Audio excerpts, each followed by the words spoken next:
That's right. So today we're going to be going through quite a bit of content.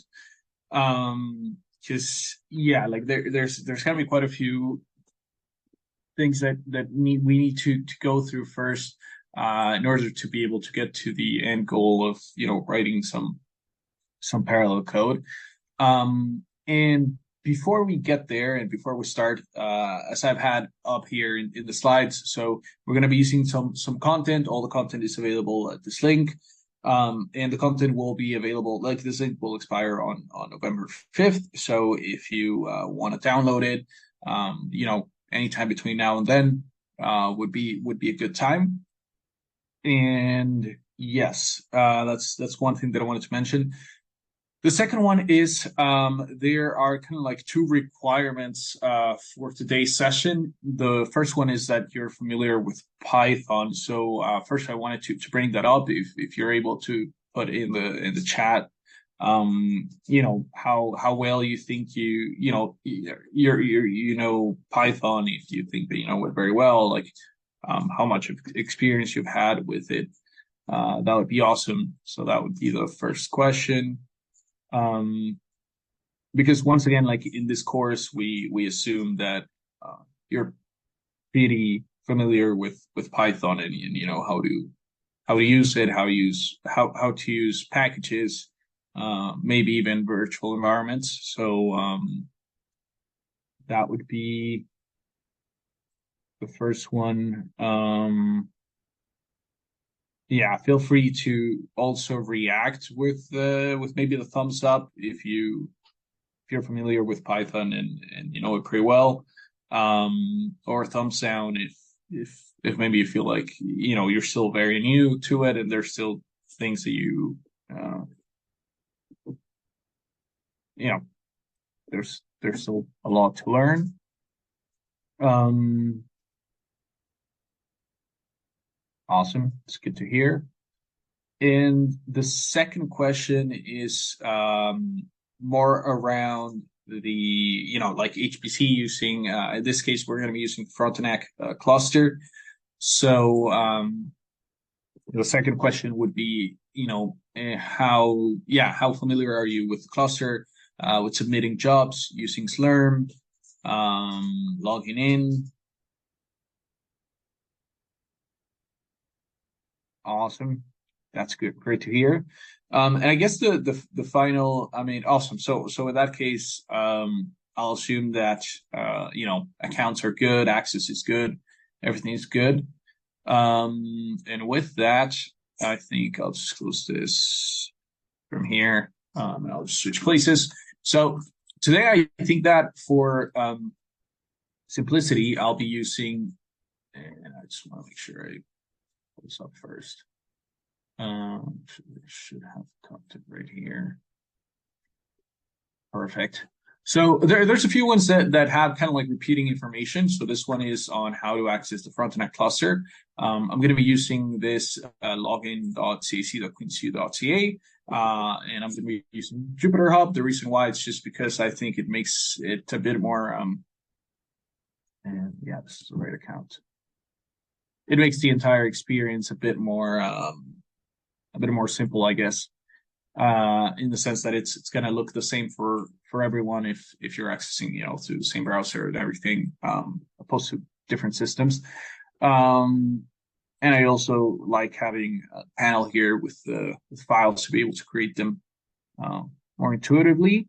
So I'm going to be using that platform, but you're welcome to use whatever it is that you're used to using, whether that's MobileXterm or just the SSH terminal. Or any other tools, PuTTY, or anything like that.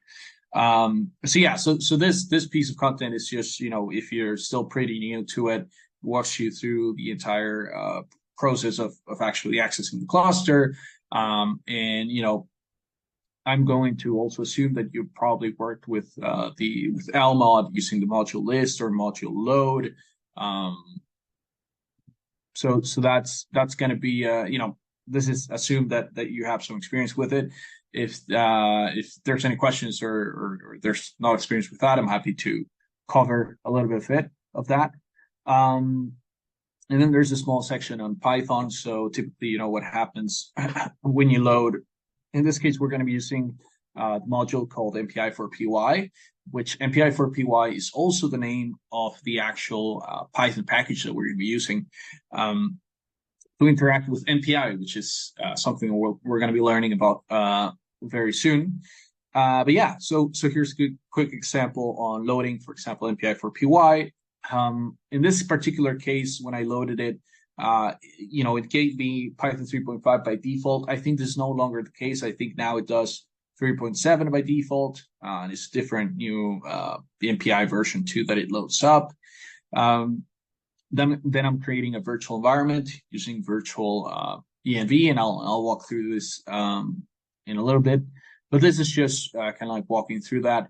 The process of installing. So if you've used the cluster, there's a question, is MPI a library like NumPy? That's correct. Yes, MPI is a library like NumPy.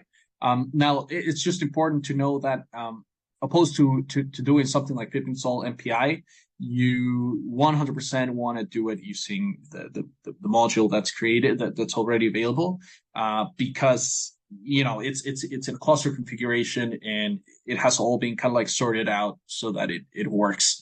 Otherwise, you may have some trouble.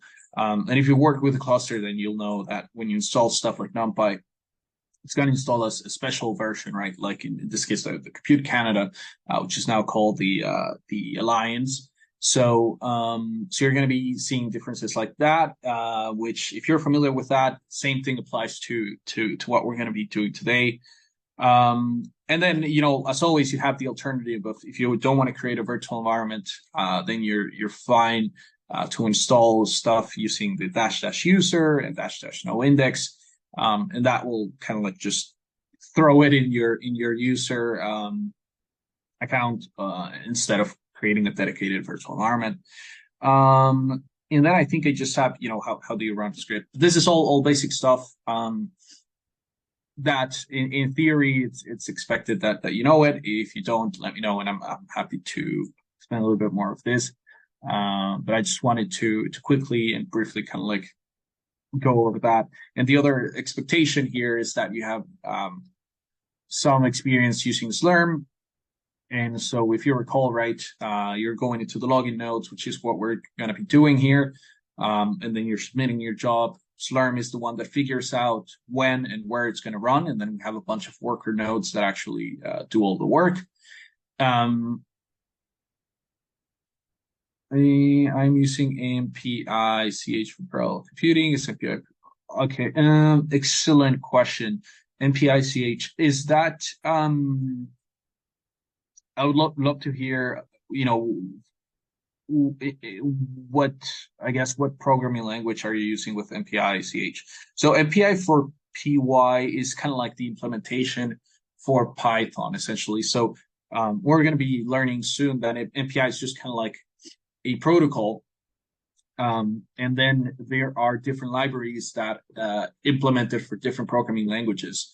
And so, if you really want performance, you probably want to use a language that's like C, for example, and then you can use MPI with C, and it's going to be very fast. I think there's even I don't know what I know there's probably a Java. There's the Python one. I don't know if there's something like Fortran. There might be. But yeah, so the Python implementation, it's just like that. It's just called MPI for PY. There may be other libraries that do the exact same thing, but at least the one that we recommend for the frontend cluster would be MPI for PY. But yeah, maybe there's probably some similarities between those two. So once again, just touching back on the Slurm scheduler, right? There's, how to run, typically you create your bash script and then you just submit it.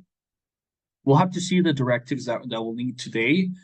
We may need something like, I don't think we'll need the quality of service in this case, just because we're using student accounts. Things may look different from, typical accounts on the frontend cluster. And then probably you're hopefully familiar with some of the, how to ask for a certain number of nodes, CPUs per node, stuff like that. Today we're going to be focusing on nodes, yes, but we'll stick to one for the most. At some point, I might do a small example just so you see what happens when you use more than one node. But typically, as this says, right, a single frontend cluster node contains up to 144 cores. Therefore, unless you want more than 144 cores, then you don't need more than one node. And then end tasks is one that we're going to be working with a lot, because this is how you specify the number of tasks that you want to spin up, or the number of processes. And this is how it works. Like, this is how we're actually parallelizing stuff. And then you have end tasks per node. This is only going to be like, this is an alternative to end tasks. So if you're just using one node, you can just use end tasks. If you're using more than one, for example, if you're using two nodes, then you can say, oh, I want 24 end tasks per node, and then you'll have 48. That's a quick example. And then there's CPUs per task, which by default, this should be one, because each process itself, it's just, yes, you'll have multiple processes, but inside that process, it's going to be kind of like serial code. So you don't really have any advantage if you ask for more than one CPU per task. So this document just contains some of that information, and we'll touch on this back. I just wanted to throw some information out there about just the environment, Slurm. Then time and memory. This just says how you can kind of like get the details of a previous job that you've run, and how you can figure out from it. Maybe you can try to predict how much time it's going to take once you just ran it with 5% of the entire data set or something like that, or calculations that you need to do, and you want to expand that. So, and you want to predict how long it's going to take and how much memory it's going to use. Well, hopefully this is a way of doing that. So it's just walking you through some of that information. Then how can you time code using, for example, the time module that this is part of Python, or you can use the time, the one that you can use from the command line, which is what I'm going to be using, just because it's very simple to use. And then, you can use srun, salloc. Salloc is what we're going to be using today, because we're going to be doing interactive. We're going to be running things interactively. So we're going to be doing that. And here's a quick sample on how to do that. So hopefully this stuff that, running a Python script in the context of bash, Slurm. In this particular case is if you're just running a script. But now if you're actually running it using, now it's an MPI, kind of like Python script, then this is kind of like what we're going to be looking at for it. So as you can see, we're specifying end tasks. Number of nodes is just one, CPUs per task is one. And then you have the typical memory time output. And then you're going to see this. Maybe you've seen it, maybe not. But this is just a way in which you specify something that's coming from, you already specified end tasks up here. So you can just kind of like, Slurm makes that available as an environment variable. And then you can just use it in here as Slurm underscore, and then the name of that. So you could use nodes, or you could use other stuff, but in this case, it's end tasks. What we're going to be using here. MPI run is the command that essentially runs stuff using MPI. And -n is the directive that tells us how many tasks you want to divide this into, essentially. So that is everything that is explained here. Once again, we'll be coming back to this soon, but this is just a few of that. And then the rest of the stuff, and this is probably where we're going to start. This is more of the hands-on stuff. But I think first it's helpful to just walk through some of kind of like the theory behind parallel programming. So the first thing that I'll mention is there's many ways of leveraging parallel computing, right? And this is just, API is just one way of doing it. Because you can do it with two things. You can do it with threads, which you can have multiple threads within a single core, or you can do it with multiple processes. And in those processes, typically the difference will be that a thread won't be able to do as much work as a process, because a process can, for example, in what we're going to be doing today is that we're going to dedicate kind of like a CPU to a process, essentially. So it means that it can take, you know, a more powerful or a more demanding task. But that's not to say that, you know, that there's only one way of doing it, or the one's better than the other, depending on what you're doing. Multi-threading might be the way to do it. And yeah, a quick example is the POSIX threads. If you're using the OpenMP pilot directives. And then the other example is what we're going to be using today, which is MPI, and that's a message passing interface, which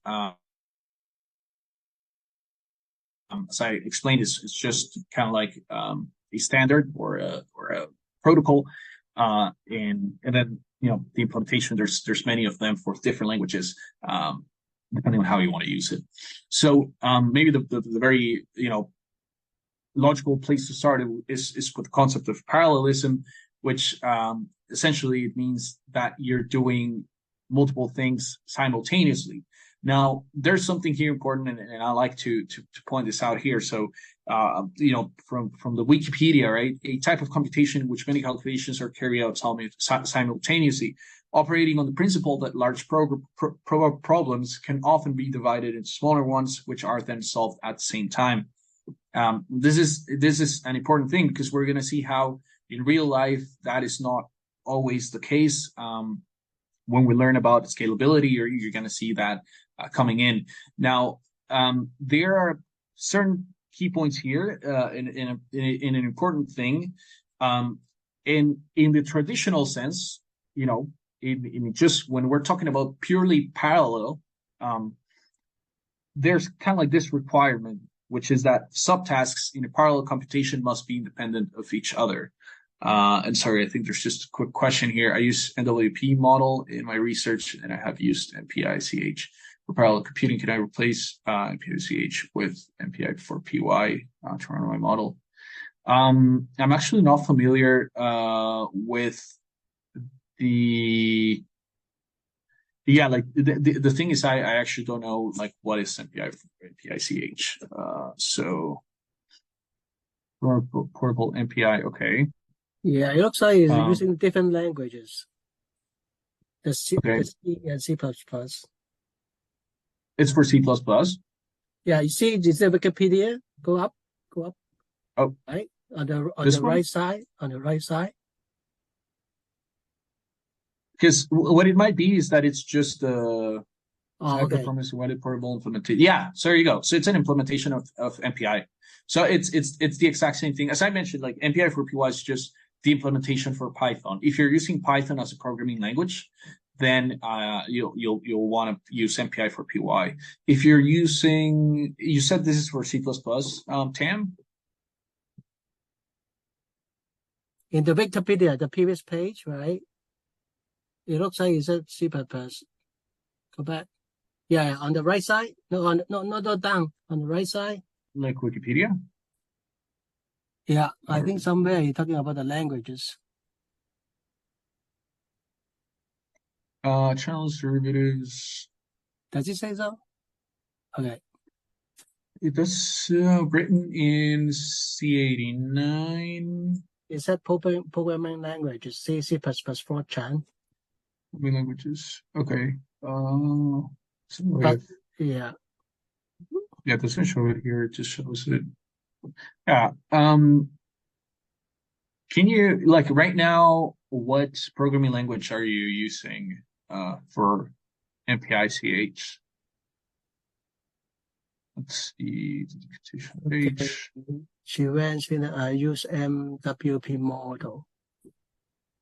Yeah, I think if this is the developers tutorials, for restrictions, okay, this is okay. And to serve with random environments, starting parallel jobs. Yes, it seems like this is using Fortran. Well, I mean, Fortran is what's shown there. Okay, this is C++. Let's keep going. MPI exec. Yeah, so this MPI exec, we are using MPI run, but that's pretty much the same thing.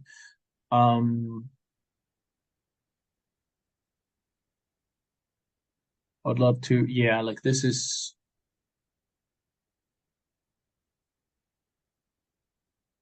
yeah, it's Thermit PVS, so it seems, yeah. I'm trying to see is,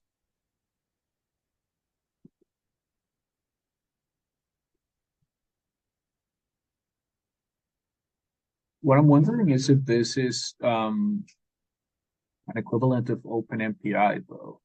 Um,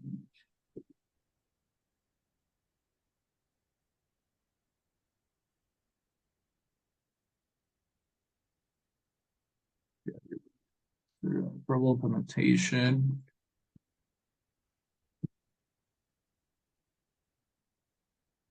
Let's see, MPI CH versus MPI.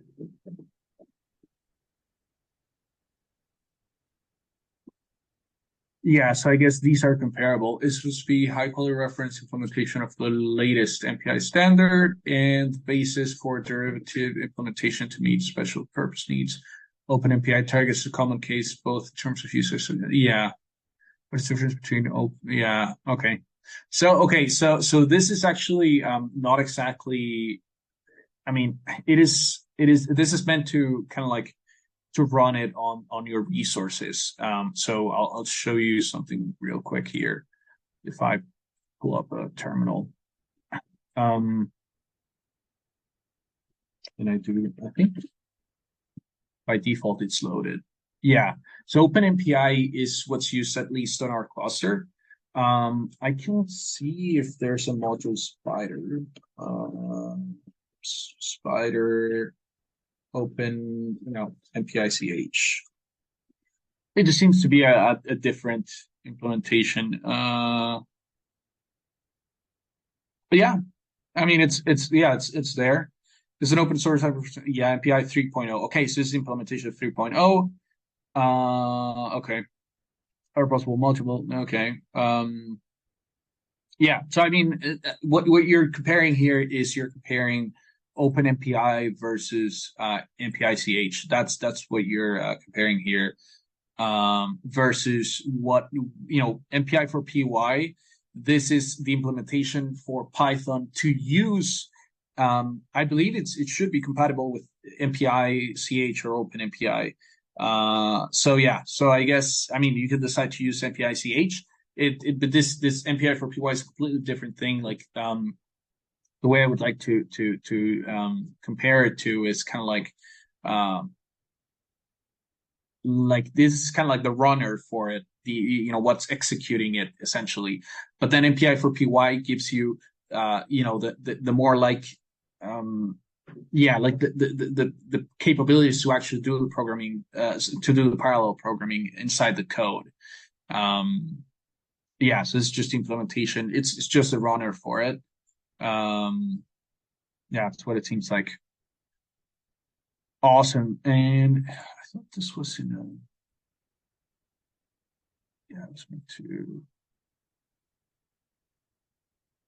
okay, let's get back here. Awesome. No worries. So once again, like the important bit here is that in a purely parallel situation, each subtask is independent from each other, right? So a good example would be, let's say that you're making, from numbers 1 to 1,000,000, you're I don't know calculating the square root of each of those numbers.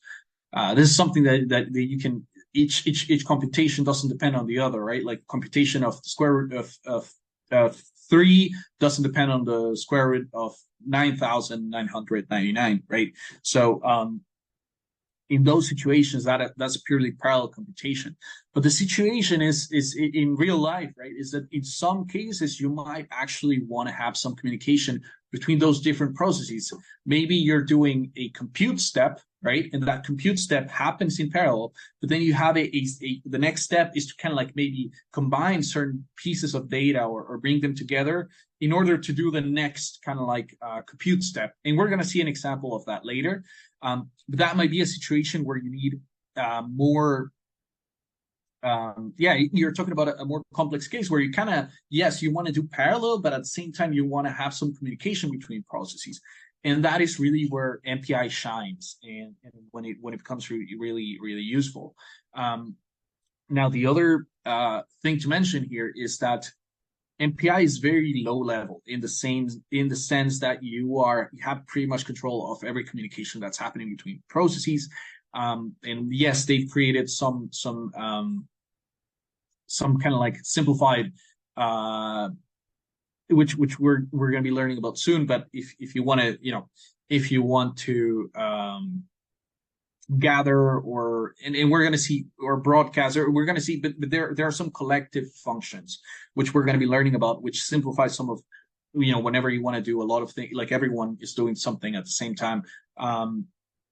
But you can get down to point-to-point communication, which we're going to be learning about soon.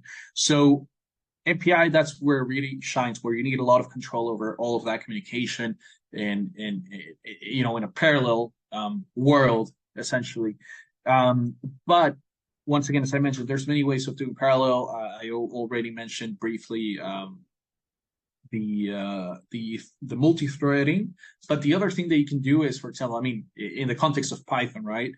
You have libraries like multi-threading and multi-processing, and that's I believe the name of those. And with those you can do you can actually, without having to do all the complex programming that we're going to do today, you can actually do some parallelization of certain like computations. You can map a certain function or certain transformation or computation to all of these processes at the same time. Now, the only problem is that you're going to be limited by this exact thing, that the subtasks in a parallel computation must be independent of each other. So if you need to do parallel computation that has that communication, chances are you'll have to depend on something like MPI. But yeah, so I guess once again, you have to evaluate your situation, and based on that, then you can define what's the best way to go about it. Because there are situations where what we're going to be seeing today is way too complex for what it needs to be.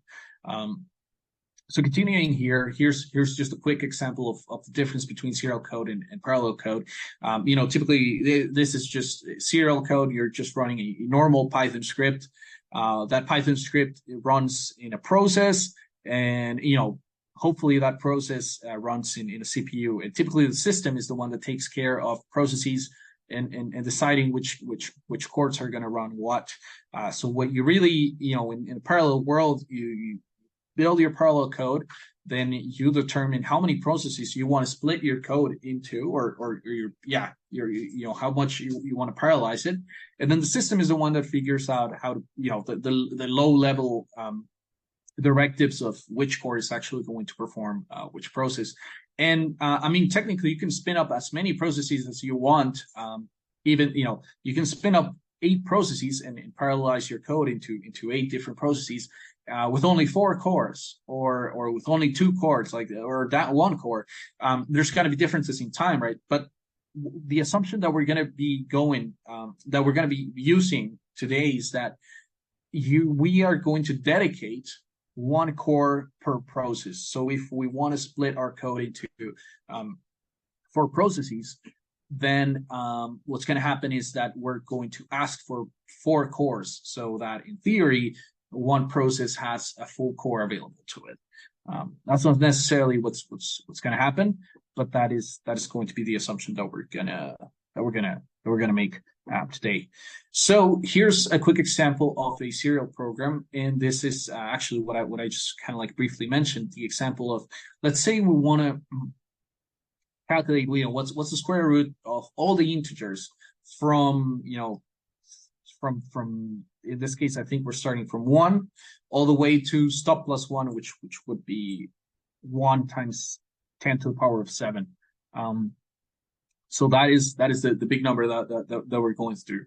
And typically how it would work is that you are iterating over those numbers, and then we're adding up all these square roots. Essentially, that's what's happening. So we're using the NumPy library just to do the square root of, and then we pass the actual integer.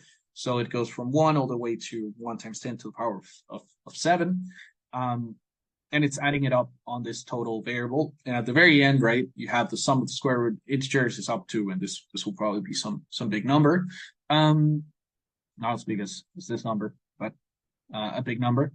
And that would be a serial code. And we can actually just copy this over, and I'll paste it here. So I'll pull up, and this is small enough. Yeah, this should be small enough. So it shouldn't be anything crazy. Shouldn't need, and I'm not sure why. Seems like that. Okay, so need to fix it. All right, so I'll just create a quick text file. Gotta paste the code. I think this is messing up in the sense of spaces. So for I in range, and then we do that, and it's very print it. That looks correct. I'll just rename this to square root dot py. Save that. It's looking good. Unless it's right there. All right. And I just want to make sure what's my current Python dash version. Okay, so I have 3.77. Actually, what is my module list again? Okay. This is okay. I think I'll do module load MPI for PY straight now. And what did it end up loading? So we have Python 3.10 and we have MPI for PY 3.1.3. All right. And then if I do pip list, do I have an NumPy already here? Okay, will be there. No, NumPy. Okay. So I think I'll start by creating a virtual environment, which is the one that I'm going to be essentially using for the rest of this course.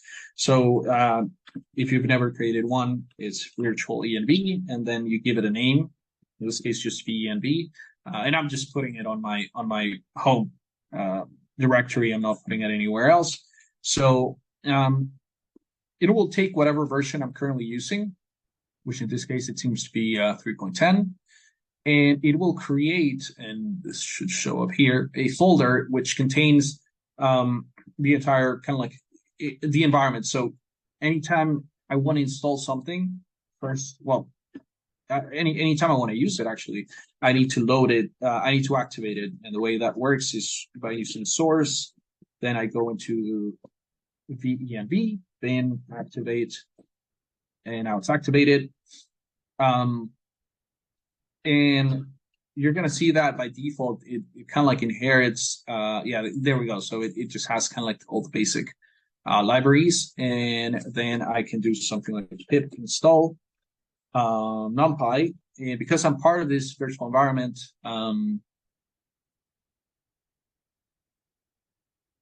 there we go. So it installed the right version that we should be expecting. This is looking good. And now if I do pip list, you can see that now we actually have NumPy. Now we should be able to execute this without any problem with the NP. So I'm just going to do Python square root source -rc is also named for updating libraries. I think it depends on what you have on your bash, on your .bash rc. Because I mean that, yeah, if I do something like nano .bash rc, actually,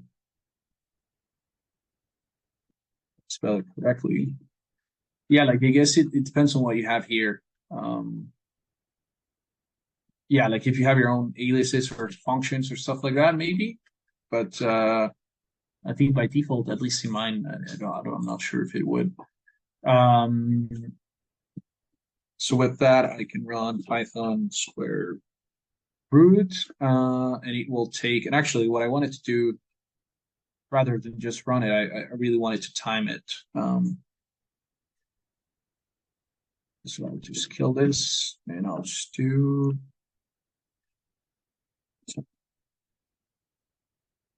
We'll give that a second, and while we are running that, in theory, it should take somewhere around 14.5 seconds. We'll see how it is because every time it will just be different.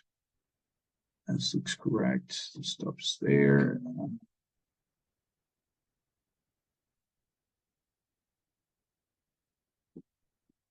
Read it. Okay. Yeah. So it's there you go. So it took 14.6 seconds. That's good. Pretty similar to what we had here. Awesome. So then once again, there's not always a perfect solution, right? Like there's many ways of doing the same example or the same thing. So here's an implementation of the exact same thing that we just saw, but in parallel.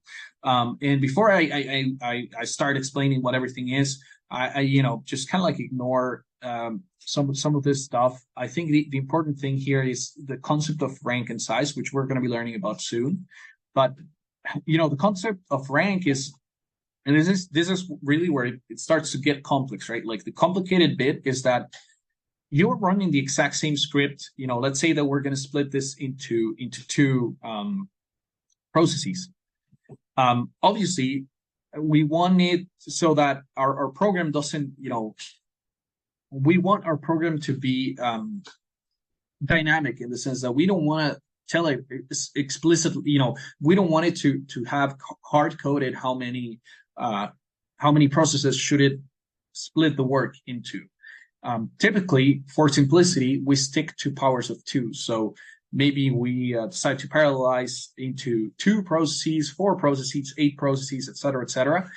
Powers of 2 just make it easier to calculate the speed up, which we're going to be learning about soon. So that is what we're going to go with today. Now, the other important thing to mention here is that yes, so like there's a lot of complicated stuff, but once again, this whole script, let's say we're going to split it into 2 processes. It's got to be the same script running 2 times essentially at the same time, but in one of those different processes, it has to be running differently. Let's say that instead of we're calculating just 1,000 numbers, we're not calculating this massive number. So we know that the first process has to calculate from 1 to 500 and the other one from 501 all the way to 1,000. That is what needs to happen. But we need to do it in a way that it doesn't hard code it. And that is the challenge, right? That how is it that the same script will run in different ways, even though it's the exact same script, right?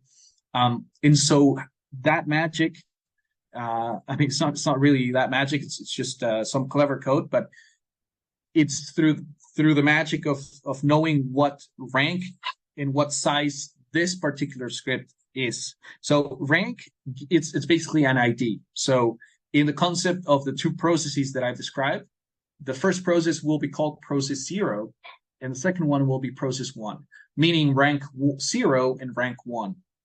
So that is what rank is. It's just an ID, a unique ID that MPI will provide you magically through this com.getRank. And then on the size just means how many processes are out there. In this case, we should expect, once again, we're assuming that we're telling MPI that we want 2 processes. So rank, it will depend on which process it is, but size will always be the same. There's going to be 2 processes in total, right? And just with those 2 numbers, we can modify the code or we can make it dynamic so that each execution, each process does a completely different thing. And here's the example on how that happens. So we start with specifying what is the chunk of work that we're actually doing, or this particular script is doing. And we just divide stop, which is this massive number. If this was 1,000 and we're running two processes, we would just be dividing it by the size, which if there's two processes, that's 2. And chunk gives you 500, which means that okay, each process is going to calculate just 500 of those numbers, which is good. That's perfect. Now we need to figure out what numbers are you going to be calculating from and what number you're going to be calculating to. And once again, this also needs to be different for process 1 and process 2, but we don't want to hard code it. So we need to use rank and size, and that's all we can do. And now that we've calculated chunk to figure that out. And so now we know that chunk is 500 because we said this is 1,000, even though right now it's not going to be, but 1,000 and divided by 2, which is the size. And so the way that works is we multiply the rank, which if it's process 0, we want it to calculate from 1 all the way to 500. And so the way that works is rank, which is 0, multiplied by chunk, which chunk is 500, and then plus 1. So this is going to be where it's going to start from. And you can see that this is going to give you 0, and this is going to give you 1. So it's going to be like for rank 0, it's going to calculate from 1, and it's going to calculate 2, and then it's the calc from, which in this case we started at 1 plus chunk, and chunk is going to be the 500 that we figured out here, assuming this is 1,000 and size is 2. So we're going to be calculating from 1 all the way to 5,000. To 501. That's what's happening here. And now that is from the perspective of process 0 or rank 0. Now, from the perspective of rank 1, which is the exact same script, nothing has changed. The only thing that changes is that when that script runs this, it's going to get a 1 instead of a 0. So now that in that case it's 1, what does it look like? Well, the size looks the same, stop looks the same, chunk looks the same, it's also 500. But here's where things start to change. So now the rank is 1, and now the chunk, right? 1 multiplied by chunk, which is 500, plus 1. So this is going to be calculating from 501, which is where we left off. Because if you do range from and to, remember that you're going to stop at 1 before the 2, right? So this was 501, which means that 501 is actually not going to be calculated for rank 0. But now the process 1, which is rank 1, is actually starting from 501, which means that 501 will actually be calculated. So you can see that there's no overlap there. And then calc 2 is, what are we going to calculate to? Well, we just add 500 to 501, and that gives us 1001. So in this case, we're actually calculating from 1 to 1001. And that is, it's going to stop at 1 before that. So it's actually going to be from 1 to 1000. So that is how this is determining the different ranges that each process is calculating over. And I think there's a question here. How do we know the rank and size of integer number? Does it explicitly define inside the library? The rank and size of integer number. So this is coming from MPI. When you spin up when you run it, when you run your program, in this case, we're going to see how it runs. It's just kind of like this. MPI run, we specify 2 processes, and then we say Python script.py, which script.py in this case is this script. But because and this is the whole purpose of MPI for PY, right? From it you're importing MPI. From MPI you're importing the communicator. We're going to be learning about the communicator later. But in that communicator, you can get the rank, and get rank will look different because MPI, you're getting it from MPI, and MPI knows who you are, right? It knows if this is process 0 or if this is process 1, depending on the number of processes actually running. And it knows how many processes in total are running. So this is what's giving you the rank and the size. I hope that is answering the question. So so MPI is the one giving it to you, which I mean, I explained, right? Like there's Open MPI, which is what we're going to be using, and Open MPI is the one dealing with all the processes and all the lower, all the low level stuff. It's just telling you, hey, yes, you're process 0 or you're process 1. And just once again, from rank and size, that's how the range that we're calculating those numbers changes here. So this is really the whole magic of it. And then you can see how this is dynamic in the sense that we can say, hey, actually, I wanna spin up 4 processes. And now the rank, now the size is going to be 4, and the rank is going to be 0, 1, 2, and 3. And you can see how that is also going to split it up. Right now, the chunk size will not be 500; it will be 250, and then it will mean that for process 0, it will calculate from 1 to 250. The second one from 251 all the way to 500. So this is a really nice thing about it. That once you implement it once, it works for how many processes you wanna split it into, and then the calculation is just happening. And this looks the exact same for both, right? It's just that these variables have different values, but you're doing pretty much the same thing. For process 0, this is 1, and this is 501, which means that it stops right at 500. And for process 1, this is 501, and this is 1001, but it stops at 1000, right? Because of how it works in programming world.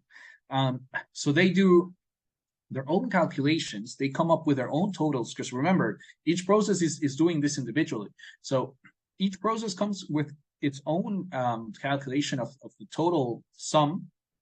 And then what it's going to say is going to print, hey, I'm process and whatever its rank is, which is kind of like its ID.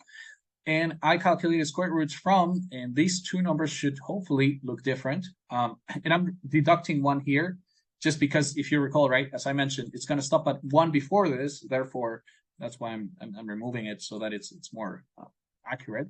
And then my sum was, and you're going to see the total there. So that's what's going on here. So let me just copy this code. I don't need to copy the shebang.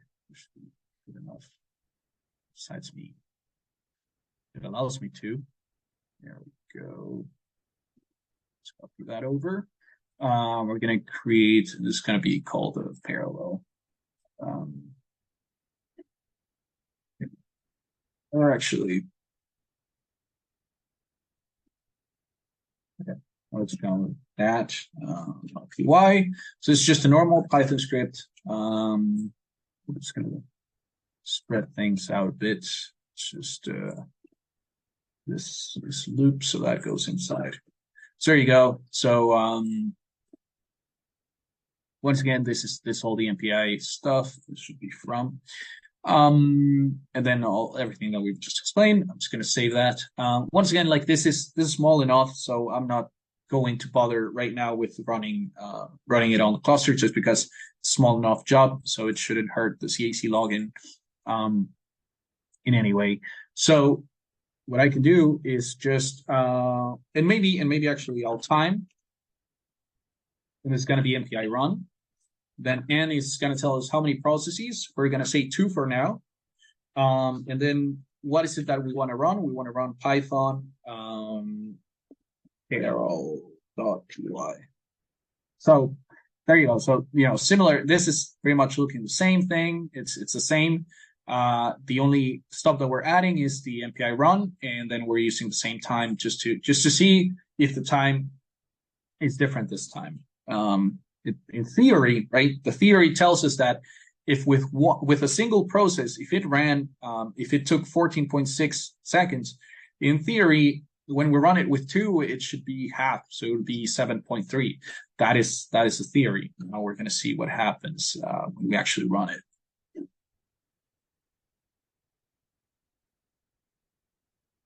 Beautiful. So here we go. So you can see the print statements that we had down here, and you're going to see something interesting, right? Processes finish at different times. in this particular case, the first process that finished was process 1. It wasn't process 0. So that is something that we're going to see later on, and we're going to learn about how, yeah, each process will take its own time. Like things won't necessarily finish in order or anything like that, because each process is independent from each other. And you can see that in the case of process 1, it did calculate from, this, we're going to say it's 500 to 1,000, essentially. And you can see it's sum, and then you can see that for process 0, it calculated from 1 to this, I think it's 5 million. Yeah, to 5 million. So there you go. And it's sums. And if you were to add up the individual sums, it should be the same as what the serial code would have calculated, right? This like 21. So that is essentially how how you run it. Now let's take a look at the actual time, because this is where things get interesting. So you can see that the time was actually 7.1 seconds, which is even better than 14.6. Once again, you would have to run this multiple times to see what's actually the serial time, and you would have to run this multiple times to get a good sense of what's actually the parallel time. Because sometimes things, computing, things are not perfect, right? They're not exact. But what I think is important, right, is this user value. And this user is kind of like what is actually the real time. I like to think about it that way, right?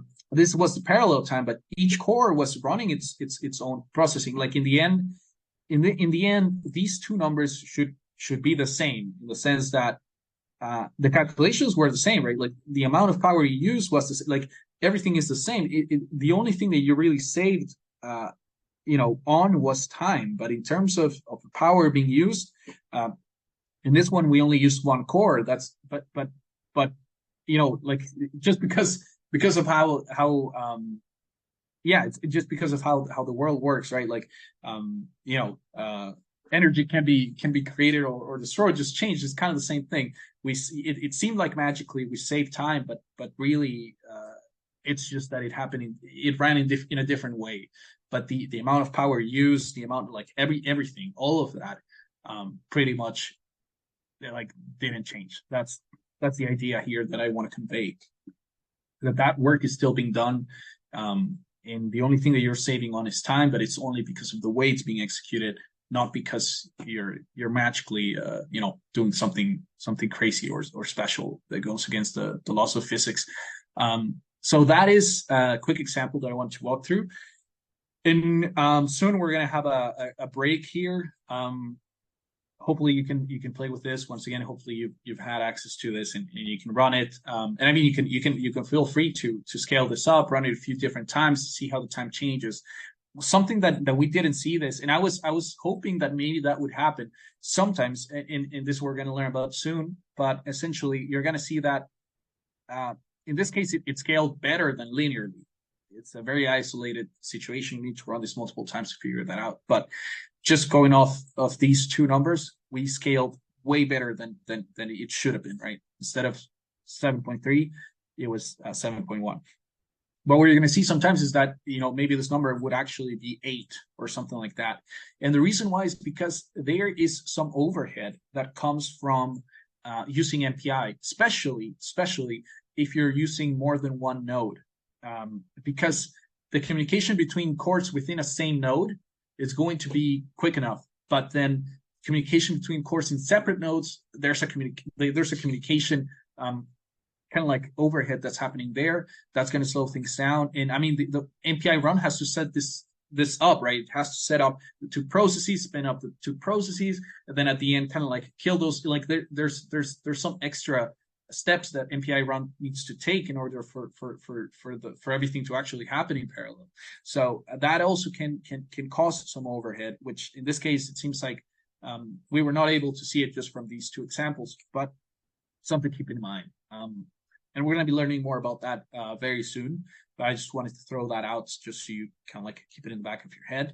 And this is just an example of running it. And actually, I want to see like if when I run this, there's no time in this. It just ran.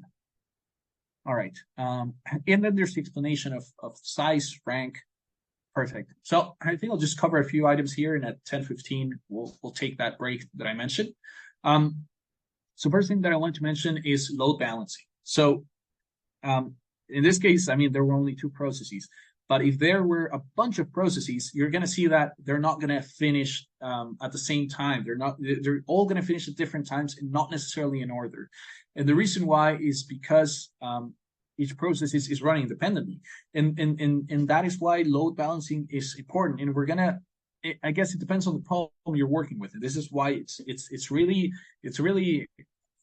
a mix of art and science here, because you need to figure out how to solve those problems. You need to test things out and then make educated guesses based on that, and then figure it out. So, what is important to mention here is, and here's a nice example. This is with threads, but it's pretty much the same thing. The idea is your program is going to be as fast as your slowest process. So here we have an example where we have 5 processes. You can see that this one is the slowest process. And the whole execution, it's going to finish once that process ends, which means that even if this process ran really quickly, if all the other ones take longer, then all of that time is kind of like wasted time. And you didn't, like in the end, as I mentioned, your program is going to run as fast as your slowest process. So something to keep in mind.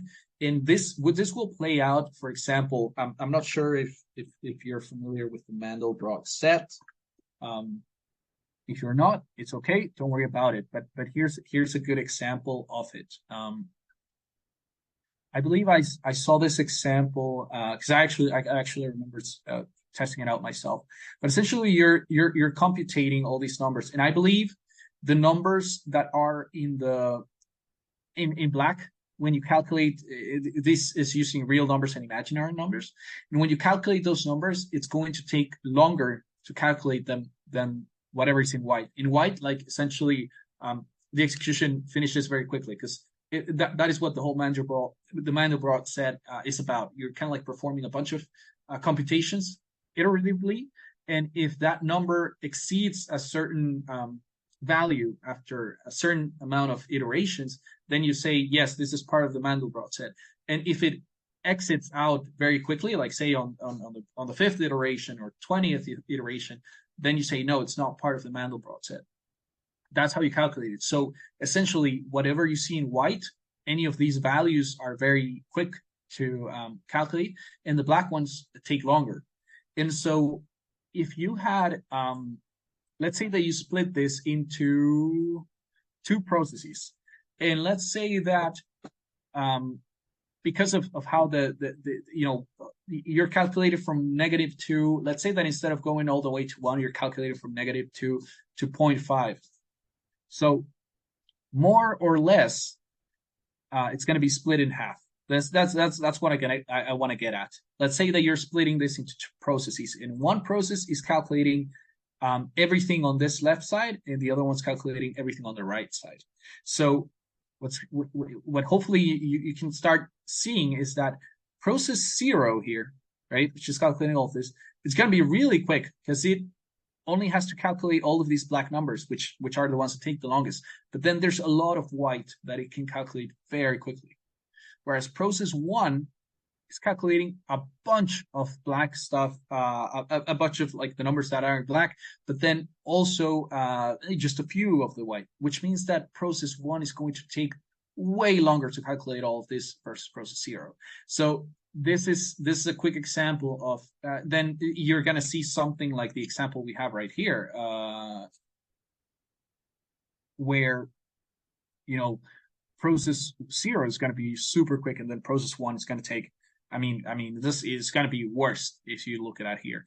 And so load balancing is the concept of trying to balance out as much as you can the work to be done. So a way to do it here is, hey, instead of process 0 calculating this and process 1 calculating this, why don't we do it instead of on the y-axis, we do it on the x-axis, and then process 0 is calculating everything that's up here, and process 1 is calculating everything that's down here, and that will balance out the time that it's going to take for them to calculate the Mandelbrot set.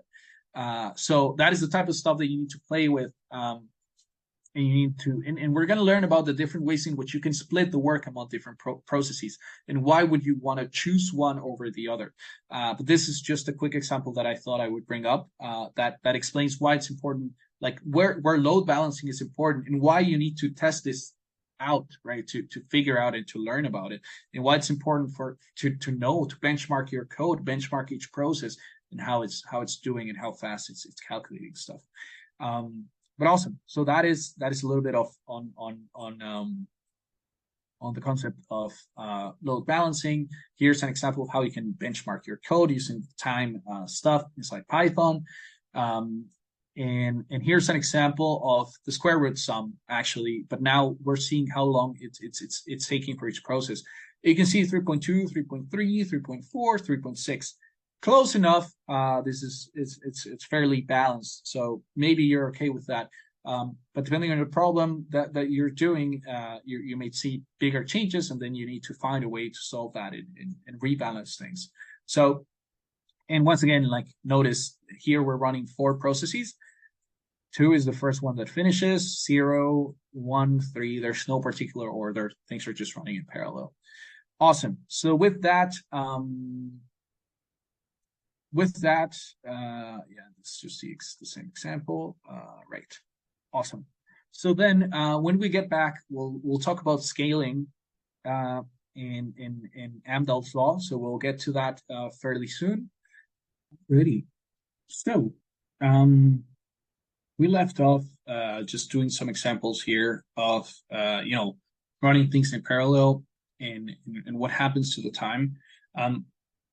What I did want to point out here, though, is the following. So let's see. Here we go. So even though when we did the example where, and I'm just gonna go based off of the example here, where when it ran in serial, right, it took a certain amount of time. In our particular case, it was 7.6, if I'm not mistaken. 14.6. That was our time when it was running in serial. And when we're running it in parallel, our particular time was 7.1, which was even better than what we were expecting. We were expecting half because we duplicated the number of processes. In the example here, in this particular case, it took 7.9. So this is the example where I was talking where maybe it's not as fast. And now here's a quick example, right? Like even if you take that 7.9 as okay, maybe that is actually the time, 7.9. If you were to multiply by 2 the number of duplicate the number of processes up to 4, you would expect this 7.9 to be 4, right? Or I mean, or slightly less, but basically 4. And what you can see here is that there's the same execution, but you can see that is 4.5. So certainly not not even close to what it should be. And this was the expectation. So what's going on here? I already explained, and I discussed the idea of certain overhead that might be coming from MPI in terms of the setup. If there's communication, that's going to be an issue. If there's multiple nodes, that's also going to be an overhead. So all of those elements play into factor, and also like just the variance of the executions, right? Like just like we've seen, every time you run this, you're not always going to get the same number. You're going to get different numbers. And so here comes, this is a nice introduction to the next concept, which is the concept of scaling in Amdahl's law. So the first thing we need to know is what is the concept of speed up. And speed up is essentially a calculation of how long it took to run in serial, over how long it took to run in parallel. And if we were to do the same here, right? In serial, it took 7.98. I've just put up the calculator here, not the calendar. Sorry. the calculator. So we have 7 point, I'll just do 7.98.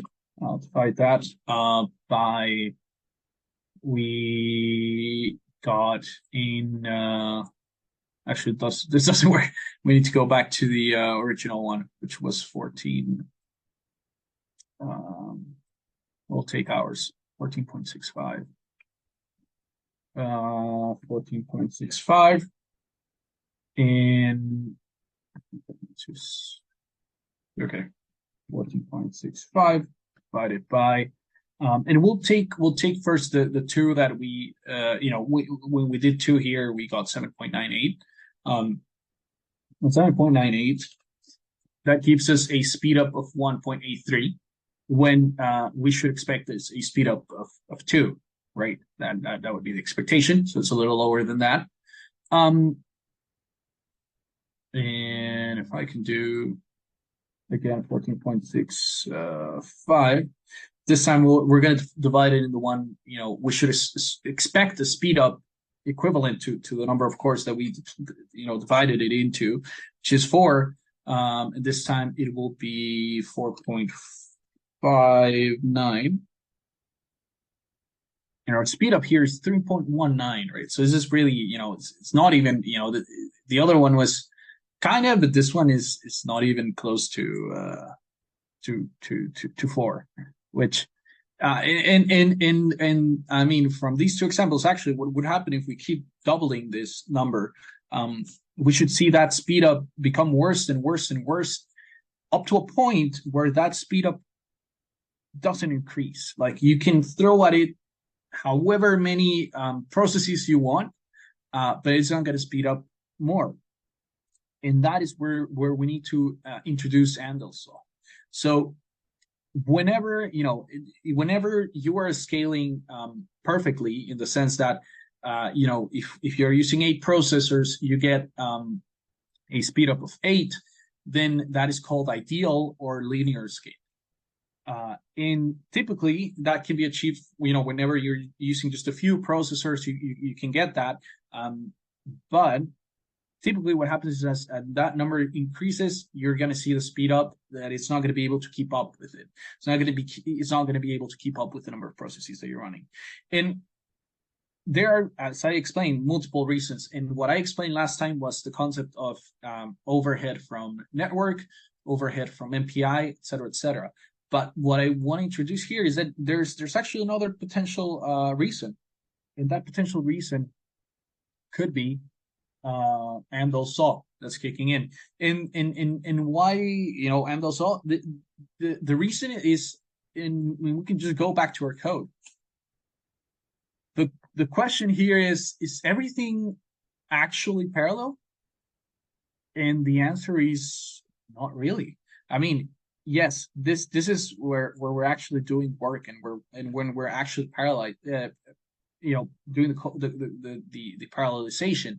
But if you go at all the stuff up here, we're importing in serial, we're doing this in serial. Like, no matter how many processes we throw at this entire execution is always going to be in serial, as well as this. Really, where the only part that's actually fully parallel is this bit right here.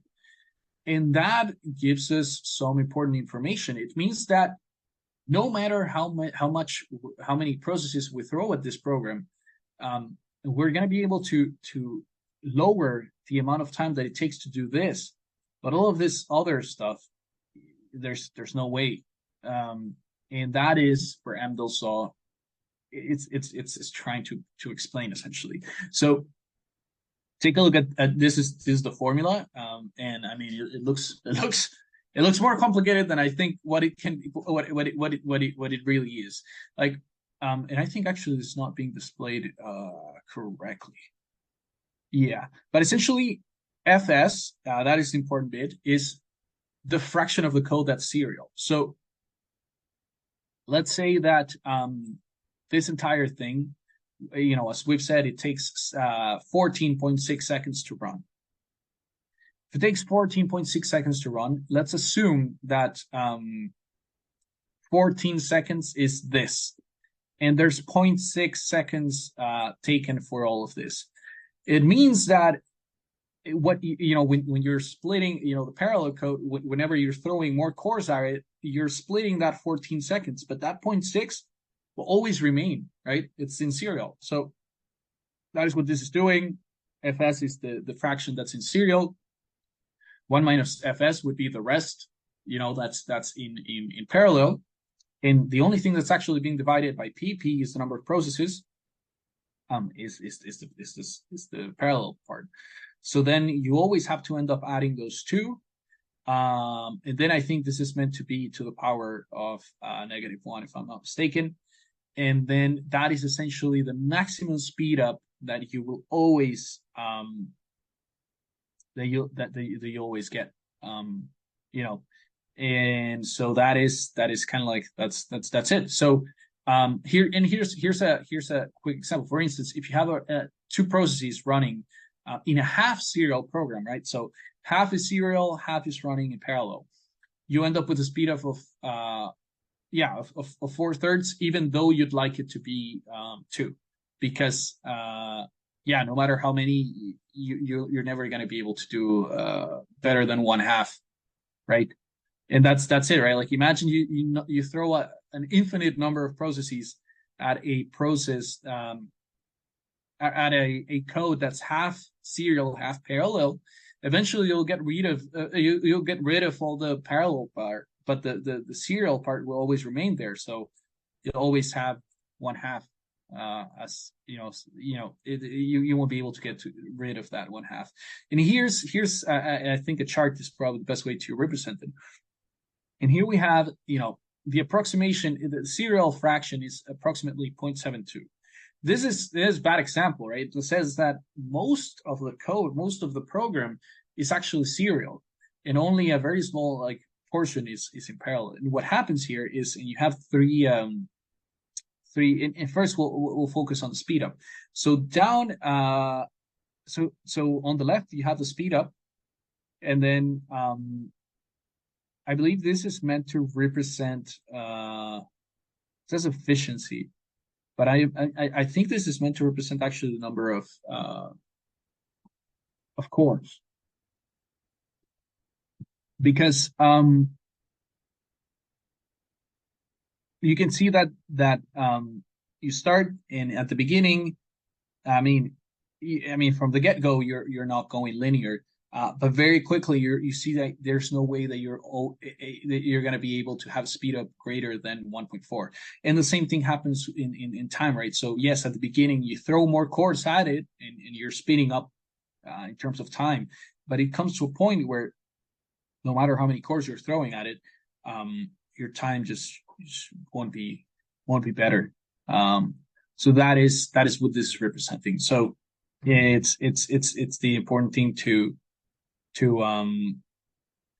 it's important thing to know. And this also gives us a good rule of thumb that I think it's important to mention. That's don't use more processors for your program than the inverse of its serial portion, because that is going to give you kind of like the theoretical limit of how much. So for example, here's an example, right? If about 1% of your code still runs in serial, and we're talking about a small portion, right, of your code that runs actually in serial, don't use, and if you do the inverse of it, don't use more than 100 processors. You can throw more at it, but it's just you're not going to really get the benefit of it. So that is essentially the example here. And I guess, if we were to keep trying this out, you're going to see, hopefully you're going to see it play out. Let's try to run it this time with 4 processes. Let's see what happens. In theory, what we should be expecting here is 7.1 divided by 2, which would be like 3.55. But what we actually get is 4.4. So you can immediately see how the Amdahl's law is kicking in. And it could be that it's from because if you take a look at there's a portion here that I'm pretty sure is significant because it takes time to import packages. It takes time to do all of this. It takes time to print stuff too. So there's some of Vandal's law in here, and there's obviously like all those other overheads. So if you were to plot this, you would see how as we increase the number of cores, the exact same thing is happening, right? Where we can't get faster and our speed up doesn't get better. It just bends away to a certain limit. So that is this whole concept, and that is essentially how you can calculate it, how you can use that information in your for your advantage. Beautiful. Awesome. So so that was that was pretty much everything, covering kind of like the more of the theory part on just parallel programming. Okay. And here's a nice, TLDR, right? If you want to know what's important about this is how to load MPI for PY, ideally create a virtual environment. MPI, what is MPI? Message passing interface. And that it allows us to compute, right, like CPU cores in this particular case. And then MPI for PY, it's a package for using MPI with Python. That's what it is. And then Slurm, what is important about it in terms of what Slurm does, which seems like you already know. And then finally, a quick example of how you can how you can create a bash script for Slurm that's using MPI and stuff. So so it's just a nice TLDR if you want to look at like a cheat sheet. It's probably the way to go. Awesome. So now I think we can shift gears and we can start focusing more on the actual MPI component of this, which is just the important bit, and how it sorry, I think I had something there, and how it actually all the things that you can do within it, right? Like right now we saw something, a toy example. In this toy example, there's, besides getting the rank and size, we didn't use MPI for anything else. But as I mentioned, where MPI really shines is when you need communication between processes. Even though you're doing parallel stuff, you need communication. That's where MPI comes in. So now let's switch gears and let's talk about it. At the very top, I've used the links to the MPI documentation. This is official documentation. So if you ever want to take a look at it, feel free to say, it has some nice examples. All of this is super useful. And I think documentation is good, but it doesn't go into a lot of depth. So I've also included this API tutorial. It's important to mention that this is not using the Python, like it's not in the concept of Python. As I mentioned, MPI is a protocol. It has implementations for all sorts of languages, which is nice because it means that it's kind of like the same thing everywhere, right? You're gonna see the same commands, the same functions everywhere. But what's important to mention here is that this is I think this contains really, really nice, like useful stuff. Some of it is it contains, like it explains communicators.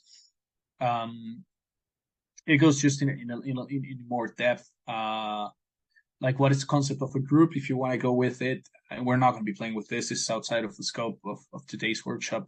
But if you really want to dig into it, there's some really good, useful stuff in here in terms of that. And I think they have even more tutorials on, introduction, MPI cluster. I don't know. The send, receive, and stuff like that. But they go in more depth. And I think this is implemented. I want to say it's C, but I'm not sure. Because there's a bunch of stuff here that you don't need to provide in Python. It's C. There's a bunch of stuff here that you don't need to provide in Python. That it's one of the nice things about Python. It simplifies things. But the commands and stuff like that, like it will still be fairly,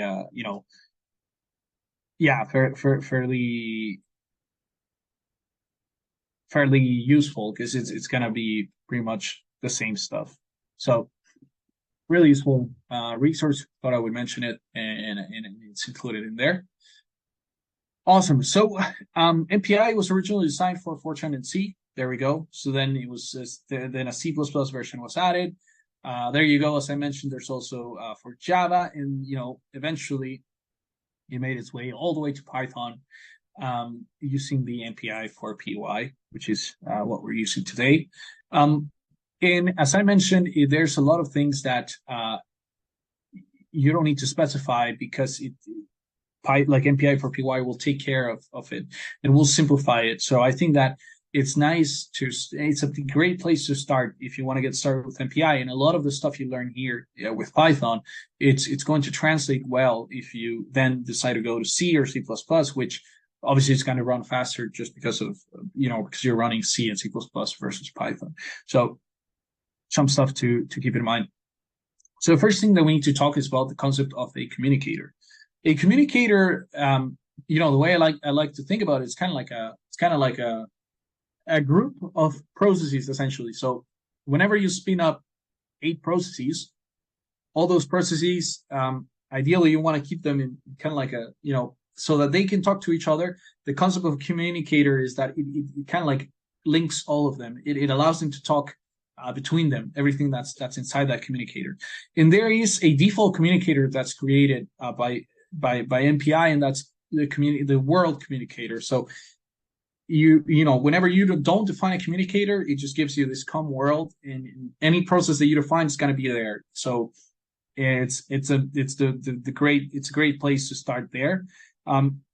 Typically, where you would want to have multiple communicators is if maybe you want to keep you're doing 2 completely different things, for example, and one of them you're parallelizing two different things, and you want to have however many processes for this calculation, whatever many processes for this, and the communicators, and you want to keep all the communication between them separate.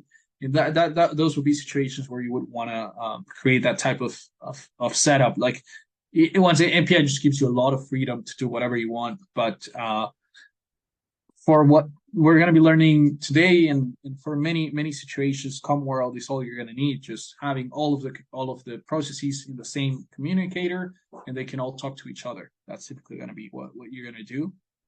And the way that we import it is very quickly. It's just mpi.com world, and that's it. And now you have your communicator.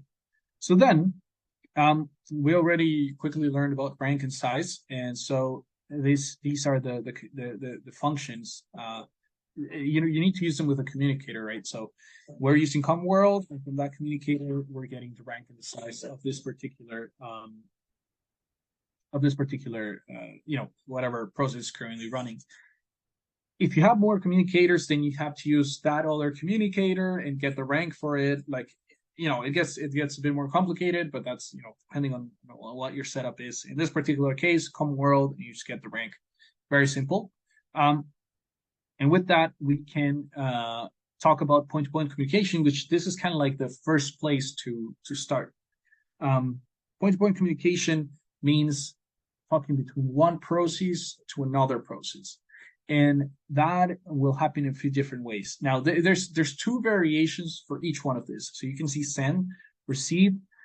There's always going to be 2 variations for this. So when it's all lowercase, it means that it's meant for sending and receiving generic Python objects.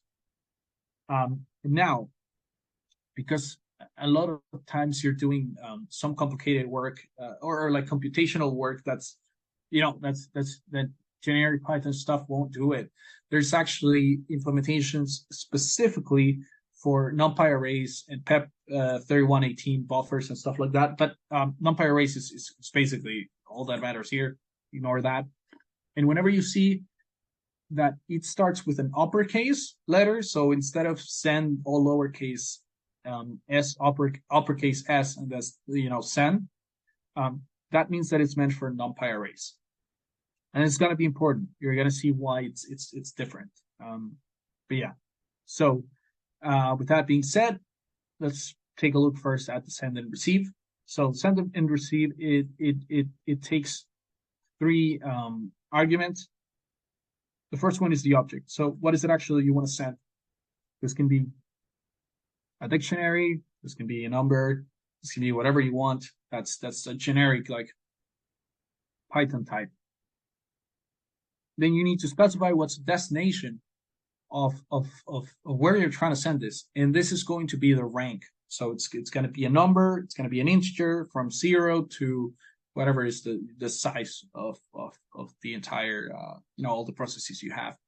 And then you have a tag, and this is an arbitrary integer. Like, you can come up with it, and this is just how to identify the message. And this is important because there may be situations where you're sending a lot of information, and you need to make sure that the sender and the receiver agree on the message that's being sent, and that, how do you identify that is the correct message, right? Because there's going to be a lot of stuff being sent on the wire. So tag allows you to do that.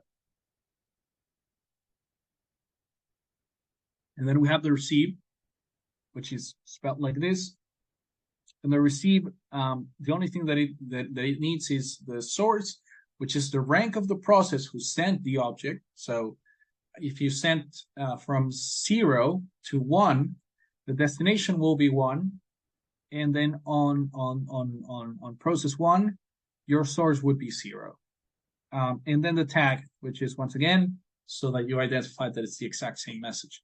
So here's a quick example. We import from MPI for PY, we import MPI. Then we get the communicator world. In this case, I'm hard coding stuff. So it means that this is meant to be used with exactly 2 processes. And we get the rank. And so if the rank is equal to 0, meaning if this is process 0, it's going to define this data, which is anything. In this case, it's a dictionary.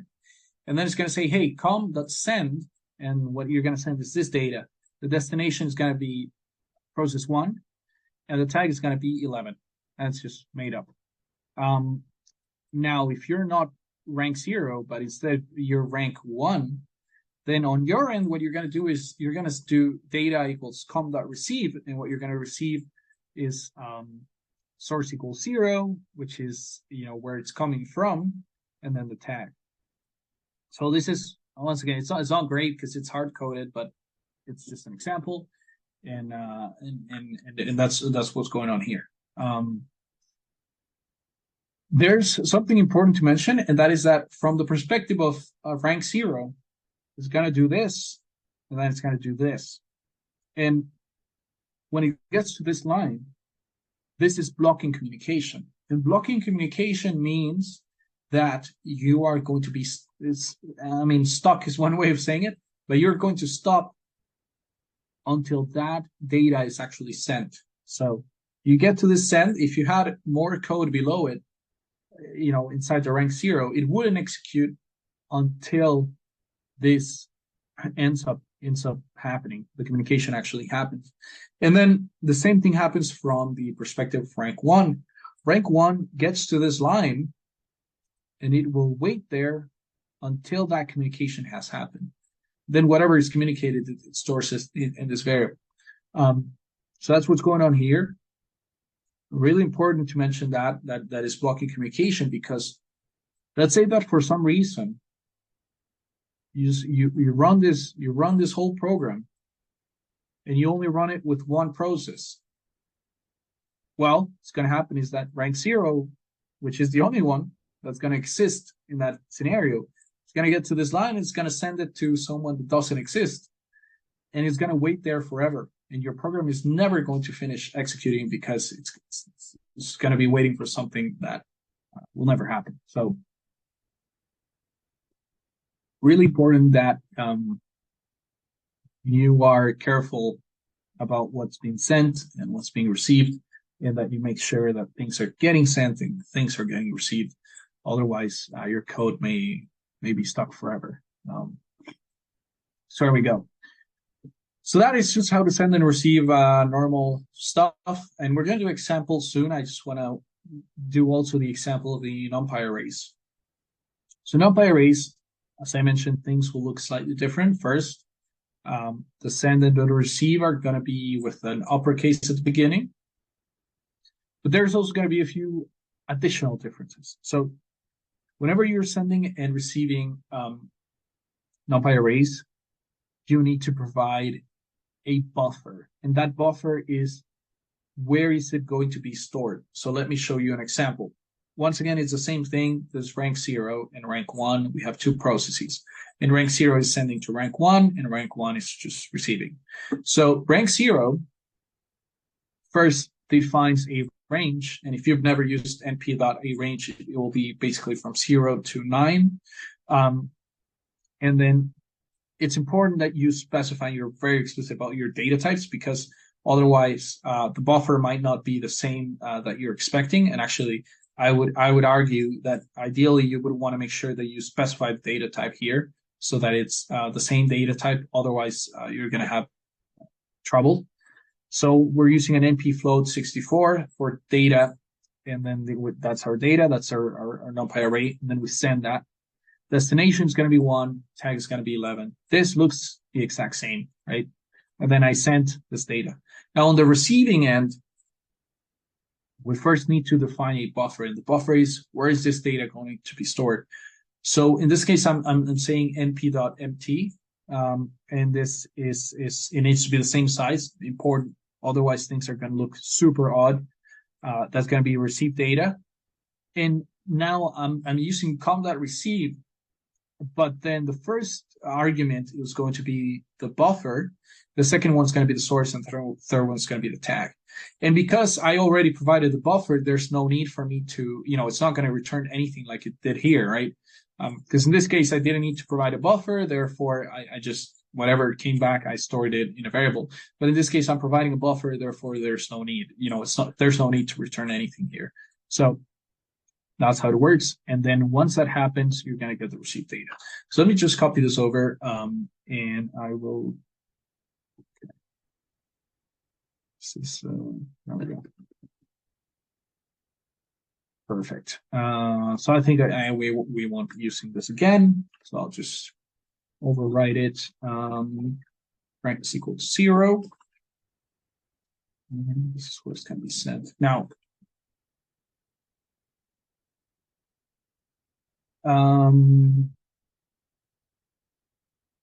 is it zeros or zeros?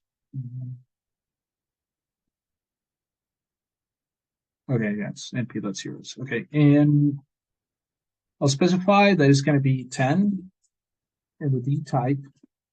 And this is just to show you the importance of the types. So, I think int32 should be one of them.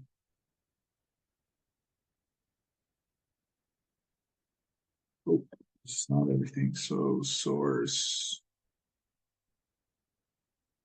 Yeah, it's missing. Source equals 0, and the tag is equal to 11.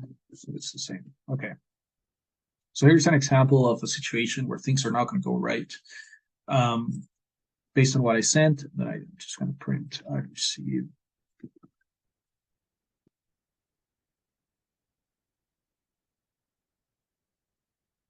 All right, and it's received data. Okay, so received data, it's right there. This is going to be a float 64 in 32. This is because it doesn't match up. That's going to be an issue. But we're going to save that, and we're going to run with. We need to make sure that we run this with 2, otherwise this won't work properly. And it's going to be parallel. All right, and immediately we can see some stuff here that's not correct. So, yeah, on the receiving side of it, what was sent, and here you go, this is what was sent from 0 to 9. You can see that it's float because it has that dot there. And then you can see that the message was truncated on the receiving end. And that is why, it actually didn't work. Sometimes it will actually not tell you that, though. And I maybe I'll go back to the empty, and you're gonna see how in those situations it can be troublesome. So I want to specify this, and I think if I don't specify it, it's gonna do it int by default. And now let's see what happens. Okay, there we go. So you can see that this time it doesn't have the dot, meaning it's not float. And then it's not reading, the buffer is not right. Like, even though it was able to send the data along, it didn't get it correctly, and that's just because the buffers are completely different at a low level. Therefore, this is really the importance of doing and being very explicit about your types, right? So let me make sure we'll space that. So if I make sure that both types are the same, there you go. You can see that data gets sent and received in the proper way. So, and I mean, once again, I can also do the zeros. Run that. There we go. Same thing. So, important thing, yeah, 100%. Keep in mind that this is really key, that data types are the same, and this is just a consideration to have for NumPy arrays, because NumPy arrays are kind of like special and need to be treated in a special way. But I mean, if you're using the typical lowercase for sending and receiving just normal Python objects, you're going to be fine. You don't have to worry about that. So yeah, and that's how it works. That is point-to-point communication at a super just basic and simple level. Now let's jump to non-blocking. So as I mentioned, right, and I'll just do a quick example. Well, actually, would be a very silly example. But let's say if I remove this, as I explained, right, if I commented that out and I run this, it's going to run forever, because this is going to stop at that point, and it will never print anything because it won't be able to complete the send. So, okay, perfect. So switch here. So, there is also a non-blocking send and receive. And this will allow you to send something and, not wait for it to finish before doing other stuff. Obviously, at some point, you need to wait for it. At some point, right? At some point, you need to wait for it. And maybe that's, you can do other productive stuff, and then at the very end, you just wait on it to complete. And this is the way it works. So pretty similar. You're sending the data, destination, and tag. The only difference is this time it returns a request kind of thing. And then, that communication request, you wait for it at the very end. And this, at that point, once you wait on it, it will actually stop at that point. So, there's that. And then there's the other one, here on the receiving end, which is receive, which is non-blocking. You once again, you kind of specify this in the same way as the original receive. This is for Python objects. And what you get back first is a request, and then you can do other stuff. And at some point, you request.wait, and then you actually get the data back from it. And once again, there's the variation for the NumPy arrays. The difference is, once again, first letter is uppercase. So I send. And in this case, we're sending this array. We say, that send.request, we wait for it, and then we can send that we actually sent it. And on the receiving end, it's the exact same thing. You first create a buffer, put that buffer in there, and then you create the request, and then you can wait for it. So that is point-to-point communication, pretty much. I mean, non-blocking might be useful in some cases. It depends on what you want to do, but many times blocking, will be just fine. So that is how that works. Then comes the concept of collective communication. So point-to-point communication is great, allows you to send between two specific processes. But what if when you're dealing with a bunch of processes, trying to do point-to-point communication might not be the best idea, for certain things. Let's say you want to collect all the calculations. Going back to the sum of the square roots of numbers from 1 to I don't know how many billion.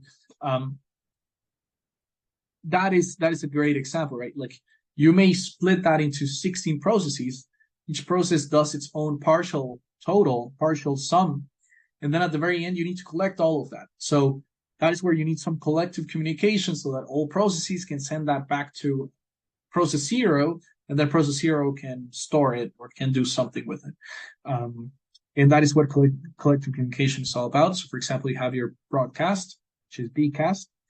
And broadcast is the concept of broadcasting one thing to everyone else. And I tend to, I thought there was an image here, but I guess there isn't. But broadcast, you're sending the exact same thing to everyone. And by everyone, I mean all the processes. So first one is the object, and that is what is it that you want to send to everyone. And then root is going to be the rank of who is actually sending it. Typically, process zero. Why process zero? Typically, this is kind of like your master or your main process, because you know that there's always going to be a process zero, right? You can rely on that no matter how many, there's always going to be a process zero. Therefore, typically process zero will be the main process, or the one that's going to do the broadcast, or the one that's going to receive from everyone. That's going to be process zero typically. So here's a quick example. We have this random dictionary, and we want to make sure that everyone has it. And we want to, for some reason, broadcast it. So what we can do is that from the perspective of rank zero, you can define this data. And then from the perspective of everyone else, that data is equal to none. So it kind of like doesn't exist. And then here comes the real magic. Everyone is running this, right? Like this is not inside the if or the else. This is outside. Therefore, everyone is running it. Everyone's running com.bcast. But it's going to execute differently depending on who is it that it's running it. If you are rank zero, you are root. Root is equal 0. In your data, which is this, will actually be sent out. Now, that's from the perspective of rank 0. From the perspective of everyone else, they're going to see, they're going to do the bcast, but because they are not root, they won't actually send their data. This won't be actually sent out. But what's actually going to happen is that they're going to get something. And actually, everyone, even rank 0, will get something back. And what will they get back? And they will store in data. Well, it's going to be whatever was actually sent out. So it's a very funny thing where everyone's running the exact same command, but it looks different depending on who you are. But in the case of bcast, everyone gets the data, even rank 0. But only rank 0 is the one that's actually sending the data. So a bit confusing, but that's the world of parallel programming. So something that you just need to practice a bit, and everyone will get the whatever was sent, right? So that is how that works. That's how bcast works. I mean, as I mentioned, there's also a version for NumPy arrays. This time with a capital B. And just like I mentioned earlier, you need to specify that buffer. Now, because in this case you have the buffer, it won't return anything, and so what happens is really funny, but it's the same idea. There's only rank 0 is defining the actual data. The rest are just saying, hey, this is going to be an empty array, and then it's only going to be rank 0 that's going to actually, this is actually what's going to be sent, but everyone will receive it on their own. Empty will receive that array. So this looks very funny, but it will execute differently whether you are rank 0, which is root, or if you're not. So that's how it works. And you can see the pattern, right, between this, it's the only difference is buffer. And typically the call, like the command will not return anything. That's the difference between NumPy arrays and normal Python objects. That takes me to a second type of collective communication, and that is scatter. Also another one that's useful. So here's the comparison, right? With bcast, what we just learned is that you send the exact same thing to everyone, right? And this is meant to represent that. It's process 0, and then you have process 0, 1, 2, and 3. And you can see that it sends the exact same thing even to itself. Scatter works in a slightly different way. Scatter is very useful when you want to send out. Sometimes maybe it's the work that everyone's going to be doing, or some data set you want to split it, or something like those are scenarios where it's useful. And typically, what you're going to do is that the size of whatever it is that you're sending is going to be the same size as all of the communicators, and then each element is going to kind of like be dealt out to the corresponding process. So you can see how, depending on the order, in the original array, for example, it's going to be the same way that it's going to be dealt out here to each process. So that is how MPI scatter works. And I think a good example would be this, for example. So, and I'll have to run this so that it makes a bit more sense.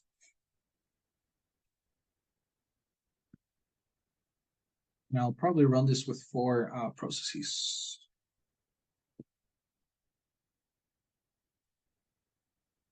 Okay, so if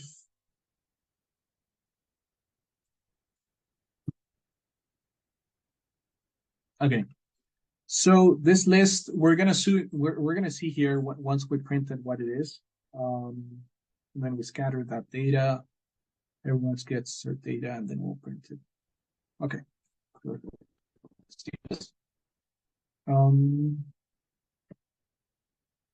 Just move on it with.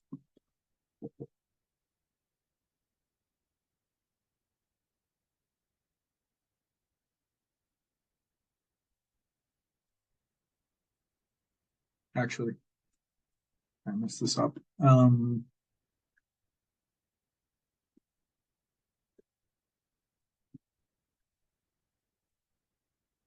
This is a good example of what happens when you run this wrong. So, okay, so the data is being defined only by 0, the rest is defined none, but everyone needs to run this scatter. And because it was inside the else, there we go. It's killed. Okay, here we go. Now it should work.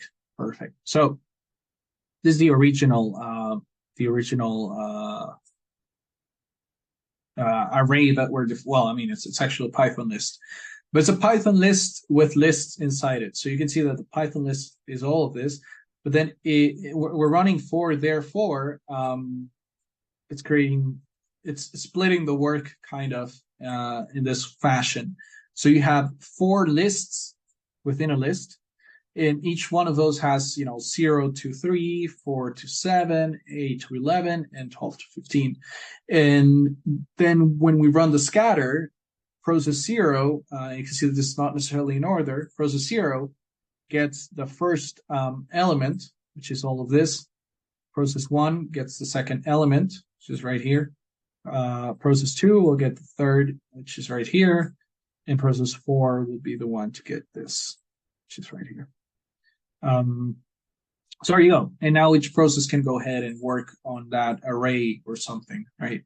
Depending on what it is that you want to do. So that is the whole concept of scatter, to quite literally scatter the work or scatter an array or scatter something among all the processes actually. In similar to broadcast, you need to specify who's actually sending it out, and then the actual data. And then if you're doing this with NumPy arrays, it's the exact same thing. The only difference is that you need to create that buffer. So everyone is creating that buffer. And I guess it's slightly different because now you have your send data and then you have your receive data. But it's kind of the same thing. You need a buffer. Therefore, that's why you need a receive data. And yeah, and that's pretty much the way. And I mean, if I run this, you're going to see that it's going to be the exact same thing. The only difference is that it's going to be an NumPy array. It's going to be sent out. But the cool thing about it, and maybe this would be the better, and maybe that's a reason to showcase this, because that is actually so it's a pretty cool thing.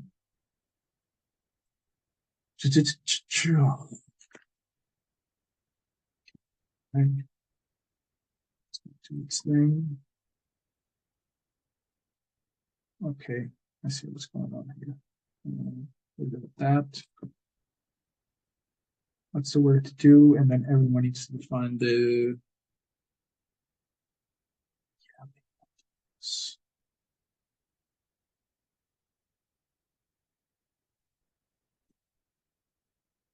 just so it's a bit more legible. Okay, so yeah, it's our NumPy array, pretty much the same thing that we had before. And what to do as data.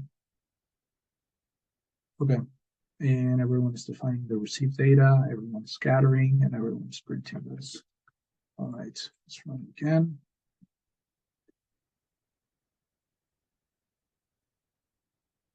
Oh, yes, import NumPy as NP.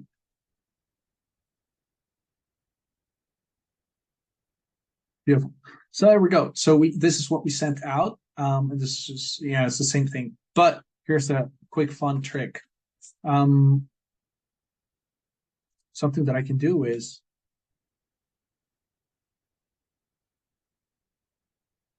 and I guess I'll just use the range.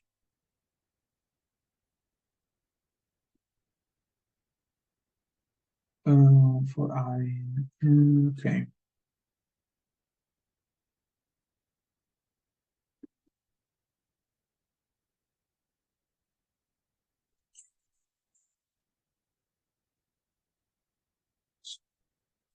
Range, we're going to start at 1.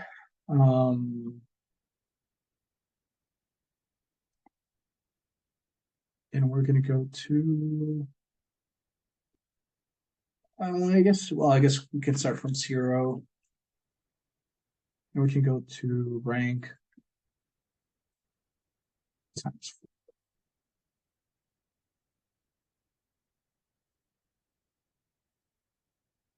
And this should work. Let's see.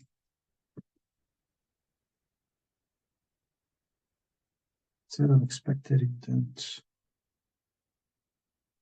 Oops.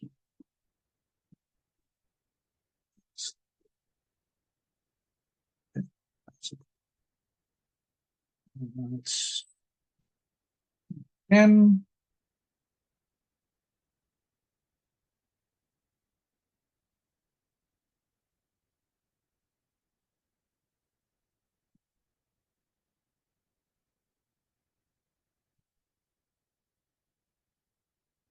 Yeah, I don't think this is actually, I think it works on the other way around, this way.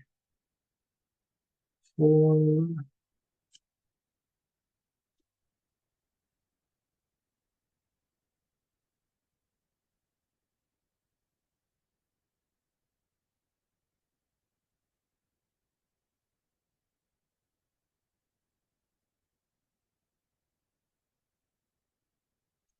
Yeah, this is pivot array.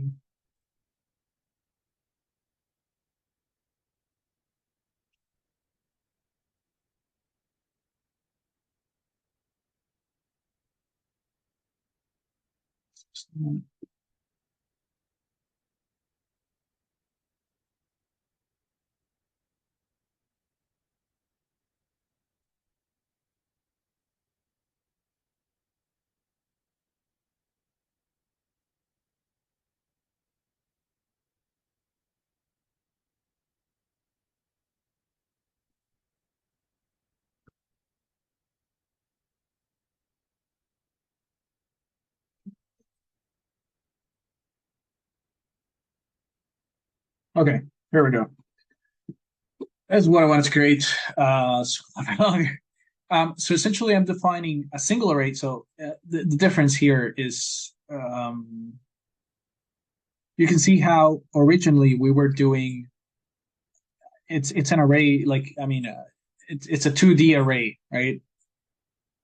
Of size, the number of processes times, in this case, I'm passing 4 numbers. But what I want to show you is this beautiful magic that happens when you send an array. It's just one dimensional, right? But it properly gets split out into all of them. And you can see that it gets split out in order, right? 0, 1, 2, and 3 go to 0, 4, 5, 6, 7, and then 8, 9, 10, 11, 12, 13, 14, 15. So it's just something that I want to point out, that you can do this. And this also it happens on the one that we're about to learn, which is gather. but yeah, so it's a way in which you don't necessarily maybe have to like. I mean, you need to know that you need to make sure that you know what you're doing and that the sizes are all are all correct. But if they are, then you don't need to split out things first into four arrays for it to get split into four. Like it will not automatically kind of get split. So yeah, just wanted to showcase that real quick. And gather is the exact opposite of scatter. So you have a bunch of arrays, and then you want to combine them into a single array, for example. Maybe this are the results or something like that. And then first, we have the example with Python stuff, which is they create an array of their own ranks. So this is for rank 0 is going to be 0, 0, 0, 0, 1, 1, 1 for, and all that and so on. And then when you gather it, everyone's gonna, well, I mean, not everyone, but in this case, only root 0 will actually have the gathered data with everything on it. And that's why only rank 0 is printing it. So that's how that works. And then the NumPy, it's just scatter with capital S. And the way it works is pretty much the same way. Like this is just what I'm doing here. And maybe I'll just focus on this one because this is probably the more useful one. All the way from here. Okay, so that's enough. Let's go back to let's get rid of that. So everyone creates their send data. And then the receive data is none for everyone else, but except for rank 0. Rank 0 is actually going to define it to an empty of the size times 4, because the size of this is 4. So 4 times 4 is 16. It's going to be the last size. And then com that gathered, send data, that's everyone's sending. The receive data is going to be, and only root 0 is going to be actually getting it. So then at the end, it's only going to be root 0 that's going to print this. All right. Perfect. There we go. And then you can see 0, sent zeros, 1, 2, 3. And then the same magic that happened here, where this was split magically without us having to specify, that these go to process, and do any of that. The same thing happened here, where all of them got flattened into a single array. So really cool stuff. Yeah, and you can also see that it is combined in the order of the processes, right? 0, 1, 2, 3, it goes in the same order, 0, 1, 2, 3. Just like here, right? Where it didn't get split up randomly. It was 0, 1, 2, and 3. Like things are kept in order. So you can go back here, and yeah, and that's how it works. So with that, we've covered point-to-point communication, gather communication, which is pretty much, I mean, these. I mean, you have the point-to-point communication if you want to get really in depth and do, a really particular communication, but most of the times, depending on what you're doing, but many times you're going to find that the collective communication is going to be the one that you're going to rely on more.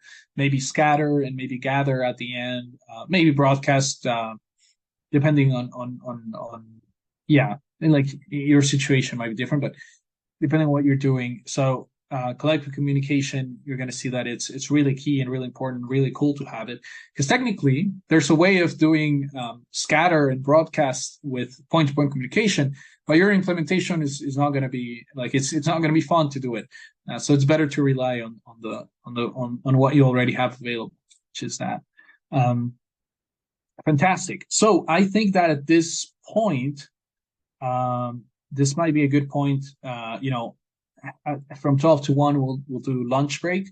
And so now I just want to explain to you the next, technically at this point, the content of the course is done. That's everything that I want to cover here.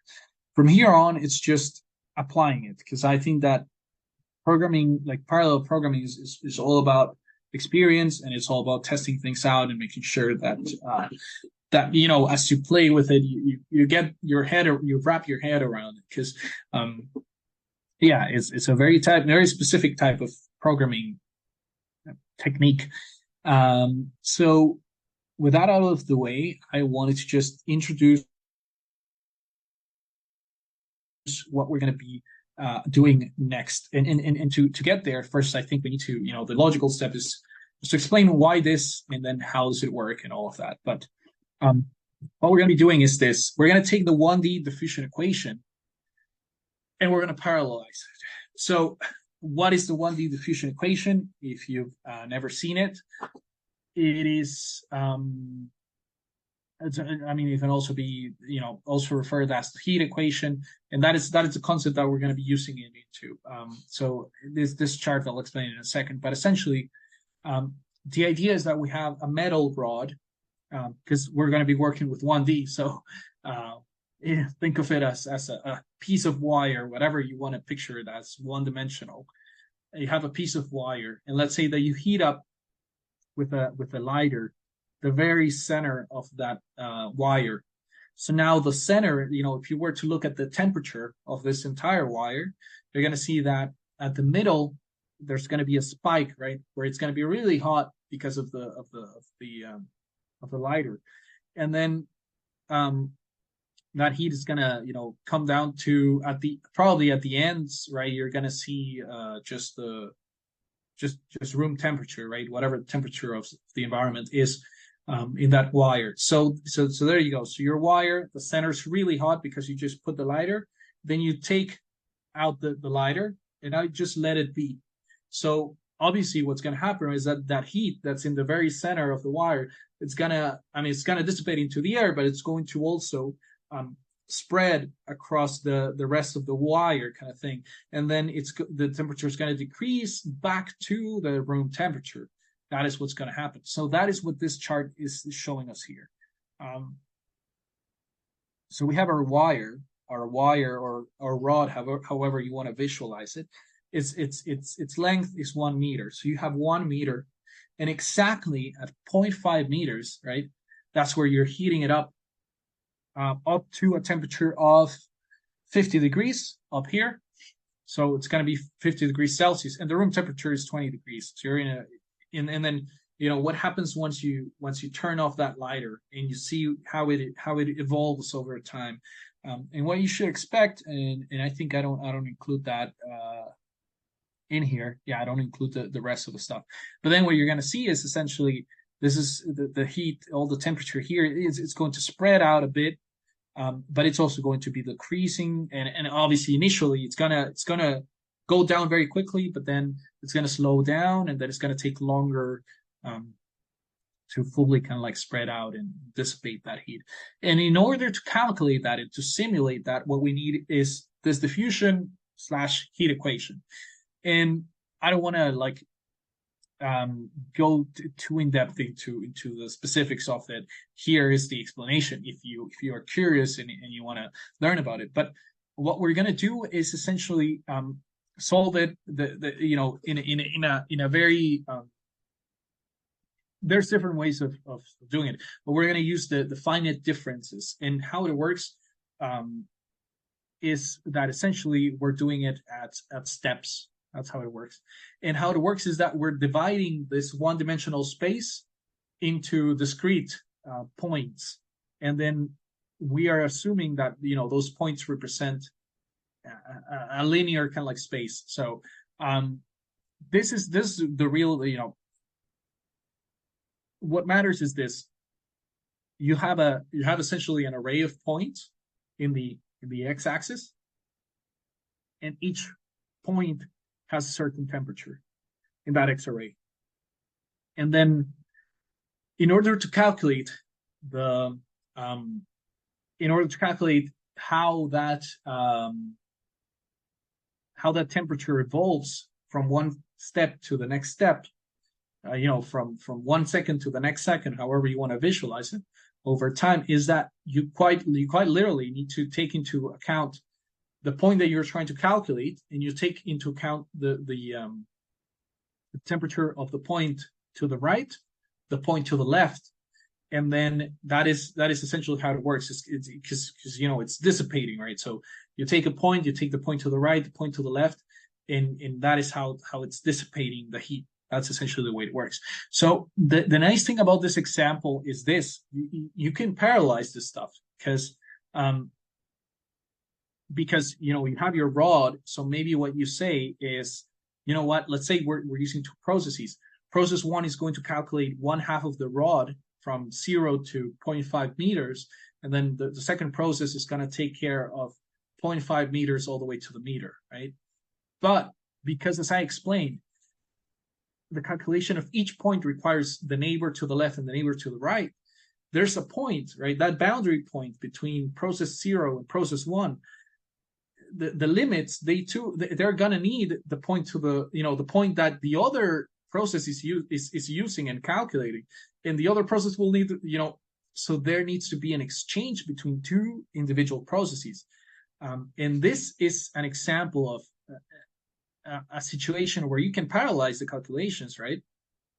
But you also need communication at each time step, because otherwise that boundary, right where the computation of the two processes meet, you need to know the information needs to be exchanged right there. So this is a nice example because you're combining parallel, but it's not purely parallel. You need communication, and this is where MPI really shines, as I've been mentioning. So we're going to be using that. So before I run any of this, or I walk through any of that, I want to already give you a hint into what's going to be happening here, and that is in the next one, which is parallelizing the one-day diffusion equation. So this is our assumption, right? Like, this is our one-dimensional rod. We've just created different points, right? So we're saying, I think there's 16 elements here. So we're saying that our rod, this is representing the heat at each point. And maybe just to simplify it, let's say that our wire, or our rod, is 16 centimeters, which means that each point here is representing the heat at centimeter 1, centimeter 2, all the way to 16. That's the way. Whatever is the temperature between that, that is what that is the approach that we're taking, is to discretely divide the space, and that's how we're going to be working with it. So there we go. So that is our entire rod, and so we should expect somewhere around here, which is where we put the lighter at the very beginning. The numbers here are going to be really, really high, or it's going to be 50, and then it should go all the way down to 20 at the very end, because that is just the room temperature. So 50, and then going all the way down to 20. But once again, so then the question becomes, how do we split it, right? How to split the work? And there's different ways of doing it. Like, this is one way, dealing each kind of like element or each point. So let's say we have 4 processes. Process 0 would work on this point, on this point, on this point, on this point. But this wouldn't be that nice. The reason why is because remember that in order to calculate any of these points in space, you need the neighbor to the left and the neighbor to the right. And it means that this point needs this point and that point.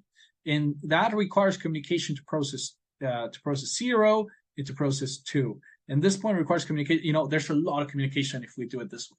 So the way that we're going to be doing it is like this, where process 0 is going to take care of the first 4 points. I mean, we're actually going to have way more than 16 points, but in this case, right, process 1 is going to take care of these points, process 2 and process 3. And now this makes it better, because in order for process 0 to calculate these points, it can do it on its own. And when it gets to this point, yes, it needs this point, but then process, they're going to exchange, right? So process blue, in this case, is going to ask for the first element of process red. Process red is going to ask for the last element of process blue. And they're going to kind of like exchange that information. And with that, they're going to be able to calculate everything. And the same will happen here. There's going to be communication between these two processes and between these two processes. And that is how we're going to split it. So that way processes will be, in this scenario, they'll be able to calculate 2 points on their own without needing anything. And it's just for the edges that they're going to need more help. But imagine if there's way more points, right? Which is how it's going to be working. They're going to be able to calculate a bunch of their whole section. It's literally just 2 points that they'll need communication for. So we are reducing communication, and that'll just minimize the overhead of communication and stuff. And then the parallel bit is coming from the fact that each one of them is calculating their section of the wire or the rod at the same time, therefore parallelizing and making faster that calculation. So and that is another thing that you need to consider, right? Like, depending on your specific problem, there's going to be multiple dimensions. And some of them you'll be able to parallelize over, some of them you won't. In this particular case, it's a 1D space, and there's also the time, right? Because we're going time step after time step. We can't parallelize over time because this is a sequential process. So you need to know the information from the previous step. So you can't really parallelize over time, but you can parallelize over space. Now, this is just a small portion of a bigger course that we do. And in that course, we take it a step further, and we go to the 2-dimensional heat equation, where instead of working with a rod or a piece of wire, now we're working with a plate, a metal plate or something like that. And in that situation, you can actually parallelize over two. I mean, you have to decide, but you have two options. You can parallelize over X, or you can parallelize over Y. And that is your decision to make, right? And depending on the problem you're working, maybe you're able to parallelize over time or something else, or maybe you're working with 3 dimensions. You can decide which dimension you want to parallelize over, and you can make decisions depending on your problem on what's the best way to parallelize. Going back to the Mandelbrot set, you have 2 dimensions in space that you could have parallelized over. And in that case, we learned that in the case of the when you only have 2 processes, it's better to parallelize over the Y than the X, because the X will create an imbalance over each process. But if you do it vertically, it won't. So those are the kind of things that you need to consider, and that's why you need to have a good understanding of your domain and your problem that you're trying to solve. But yeah, so this is exactly what we're going to be working on. Once again, this is what we're going to be looking at in the afternoon, and I'm not going to go so much in depth because maybe this is not even relevant to what you're doing. You're probably doing other stuff. But this is just, I just wanted to propose an example where things come together, where you have parallelization, but you also have you need communication. It's not a purely parallel problem. You need communication. And so that, once again, is where MPI really shines and where it becomes really helpful. So with that, I think that in the next few minutes, from here until 12, I want to answer any questions if there's any. And otherwise, feel free to get ahead if you want. Take a closer look at this.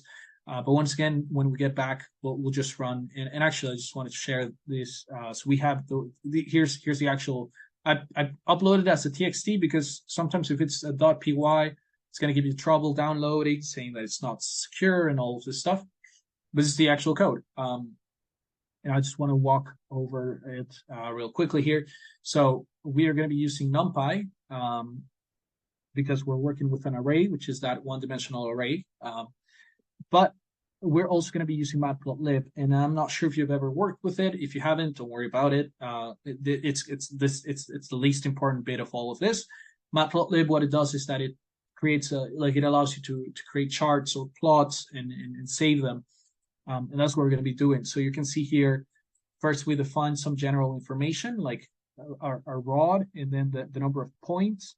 And then we're going to create, we're going to evenly distribute. So this is going to be like our X space. How is that meter divided into those 100 points?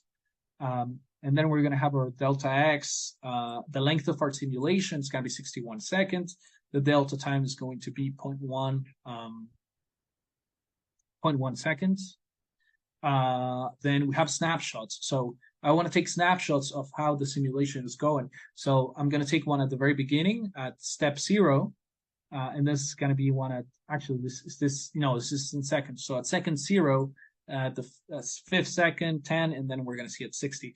And then here's our initial function. It's just how we initialize it. And this initialization function is just that curve that I showed quickly. That kind of like bell curve.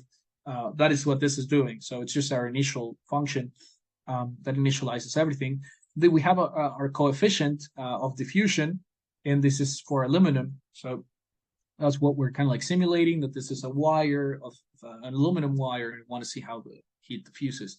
And then we have, this is, once again, doesn't matter, but this is just a condition that we need. Like, this is just making sure that our simulation will actually work.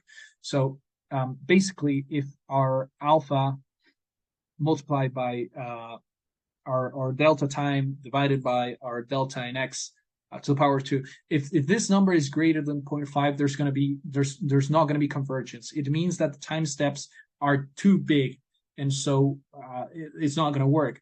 So that is what this is. It's just making sure that we do it, that this is correct. So and this is the way, this is, I mean, because these are all parameters, so we can play with them to make the simulation, the time steps, or depending on what you want to do and how you want to simulate it. But this is just a check. It's just a sanity check. And then finally, this is where the calculation is actually happening. So you can see that we're iterating from 0 all the way to 60 seconds over the 0.1 time steps. And you can see how this is just a function, right? And as you can see, right, you need n, which is n is kind of like whatever you're calculating, you need kind of like the next one and the previous, like, it's just kind of like taking and actually this is, if I'm not mistaken, this is using vectorization. So that's another thing that we'll mention that I'll briefly mention once we get back. Vectorization is just a way of of doing it even faster. And the way that it's I mean, it's faster is because actually there's something missing here if this is vectorization, because we would need to, oh yeah, sorry, this is the 1D. That's why. Never mind. Okay. Yeah, this is 1D. The vectorization, it's just leveraging NumPy, because NumPy, under the hood, it actually has some C code. Like it doesn't run everything like using like natively Python. Yeah, I believe it is C that it runs, in that makes things faster. So by leveraging vectorization, we're making things even faster because we're working with Python. So it's just making things faster, vectorization. And I'm gonna discuss that once we get back one. But this is what, this is the calculation, and this is how you do a time step. And after you've done a time step, we say, hey, is the current time part of our plot, right? Like, should it be plotted? And if it is, then we do the PLT. This is just adding some like labels, but really, and this is adding like axis information, but really the important stuff here is the plot. T.plot and PLT.save figure. And we're saving the figure. We save snapshot, and then the format is going to be whatever is our current J, which is our time. And then we clear the figure so that we can go to the next step. And if it is part of the snapshots, then we save that. So feel free to copy this code, run it if you want. You don't need to understand anything other than, just get the gist of what's going on. Once again, here is when we're actually calculating stuff. This is all initialization stuff, and kind of like the parameters of our simulation. So this is the serial version. I mean, you can, if you want, you can 100% get ahead and take a look at the parallel version. It works slightly different. In this case, instead of, I mean, this looks the same way, but what changes is, the delta time, instead of iterating, no, actually, this works the same way. Okay, I thought this would work differently, but no, it works the same way. Okay, I'm glad. Yeah, 'cause I thought this was working differently, but no, it's fine. No, we're good. Awesome. So, I think boundary conditions and stuff like that is going to be slightly different, but we should be good. So yeah, so that is pretty much the 1D diffusion equation, and that's when we get back. That's what we're going to be doing, and then we're going to be parallelizing it. We're not going to go in depth, and you don't need to understand what each line does.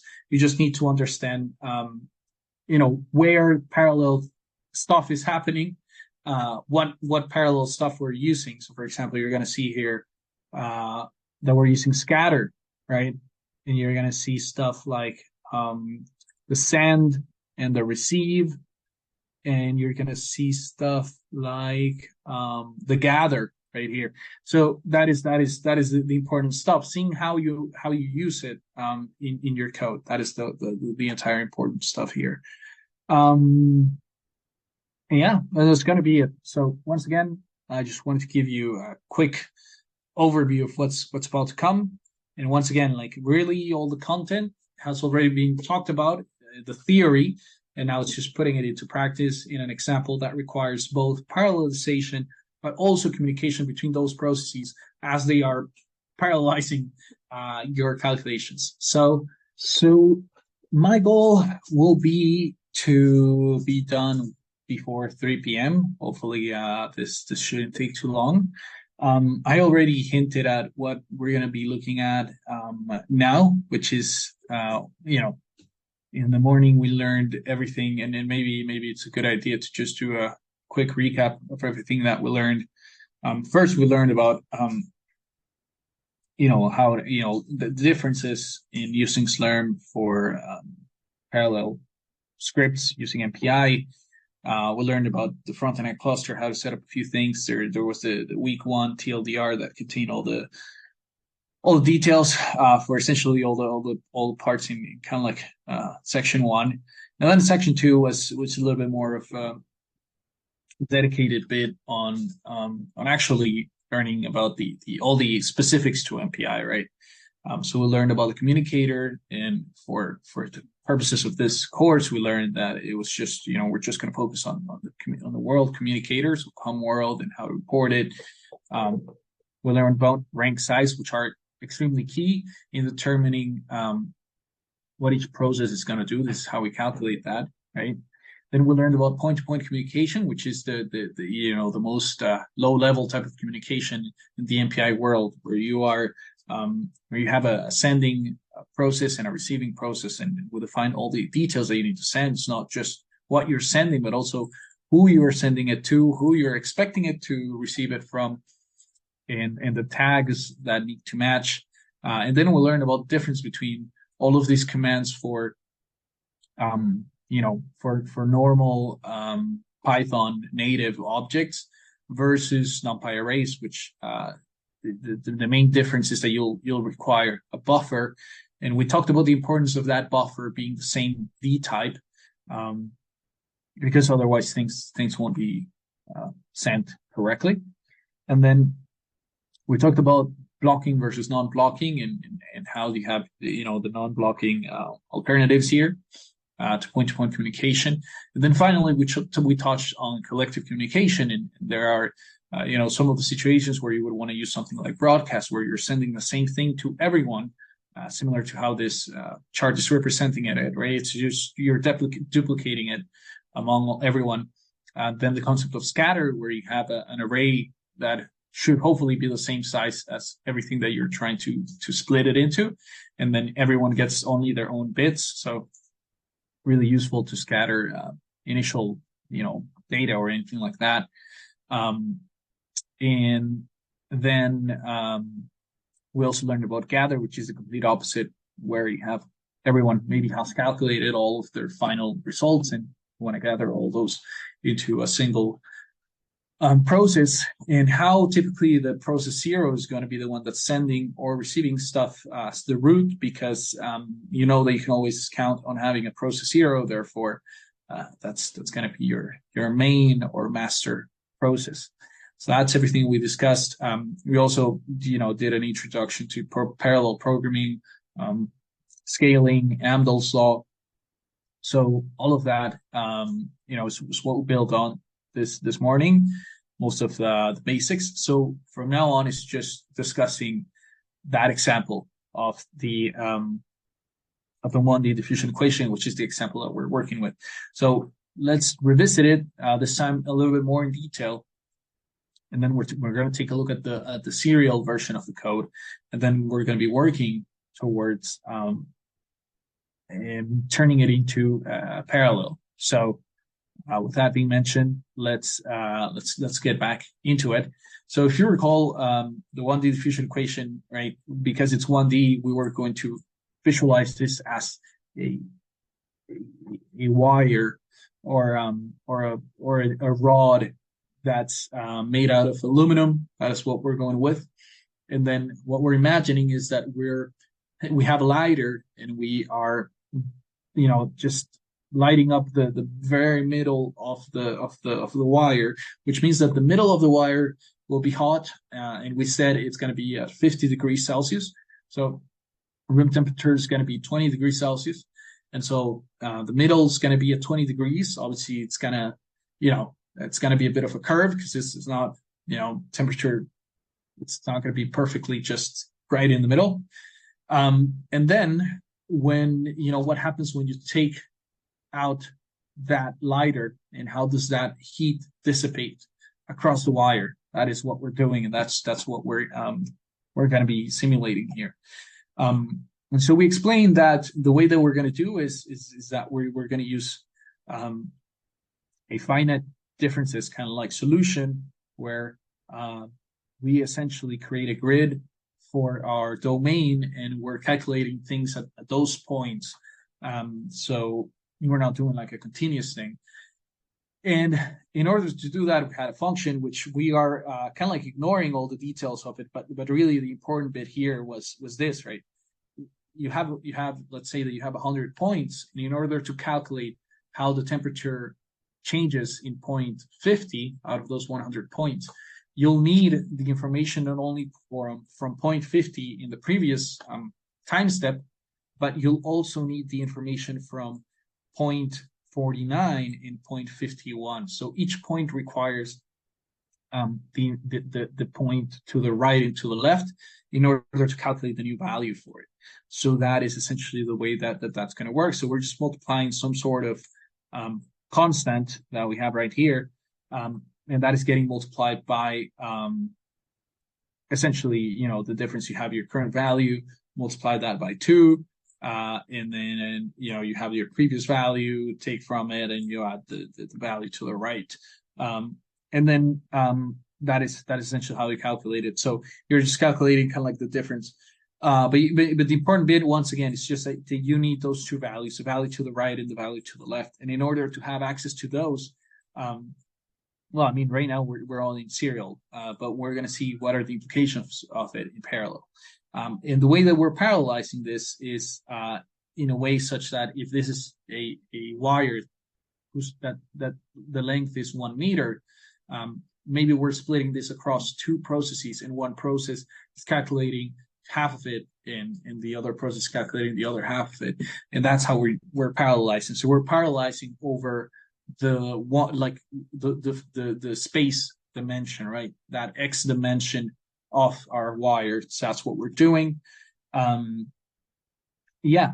And so with that being said, there was one important thing to mention. So in a typical, as I explained, we would iterate kind of like over I, and then I represents kind of like the index of that point in the x space.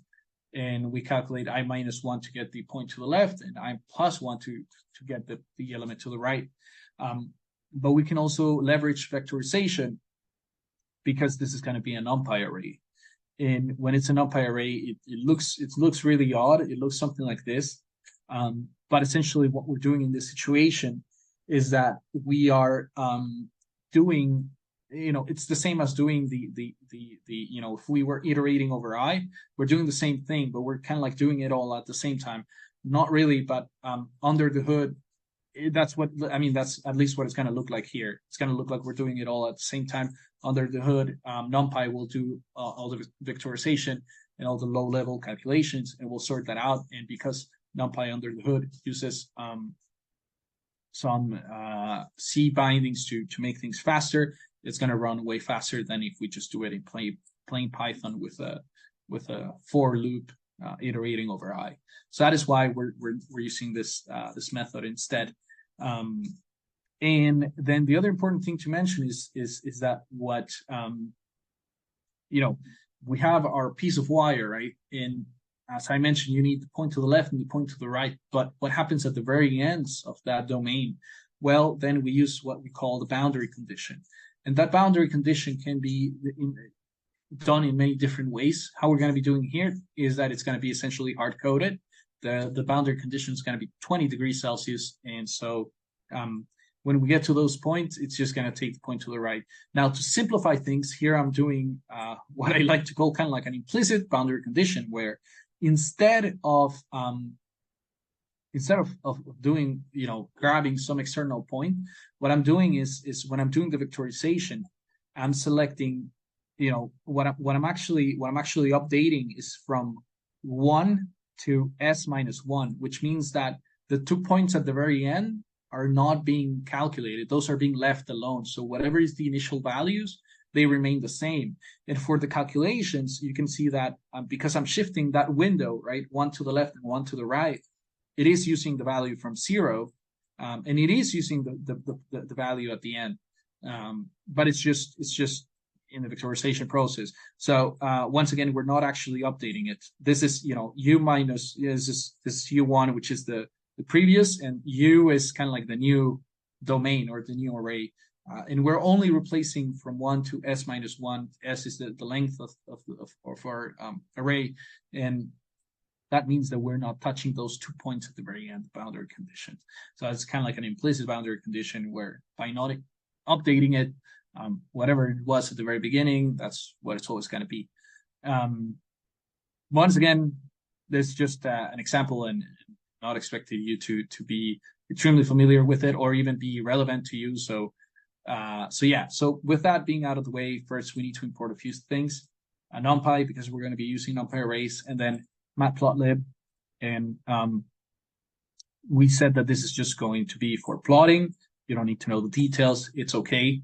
And then we need to define some initial values and some parameters. In this case, for example, L is going to be the length of the rod, and that's going to be 1 meter. We're going to split that into 100 points. And in order to know what each point in X represents, we're going to use the np.linear space from 0 all the way to 1 meter. It's split it over 100 points. So that's how we get our X. And this is going to be evenly distributed points. And it's going to be an array. So it's one of our one array. And then we can also calculate, because we'll need this, it's dx, which is delta x, and that's just going to be the length divided by the number of points. And then we say how long we want our simulation to run for, in this case, 61 seconds. Therefore, we say t final is going to be 61 seconds, and we need to also make a decision on the delta time. So each time step, how much are we moving into the future? And in this case, we're going to select 0.1 as our delta time. Perfect.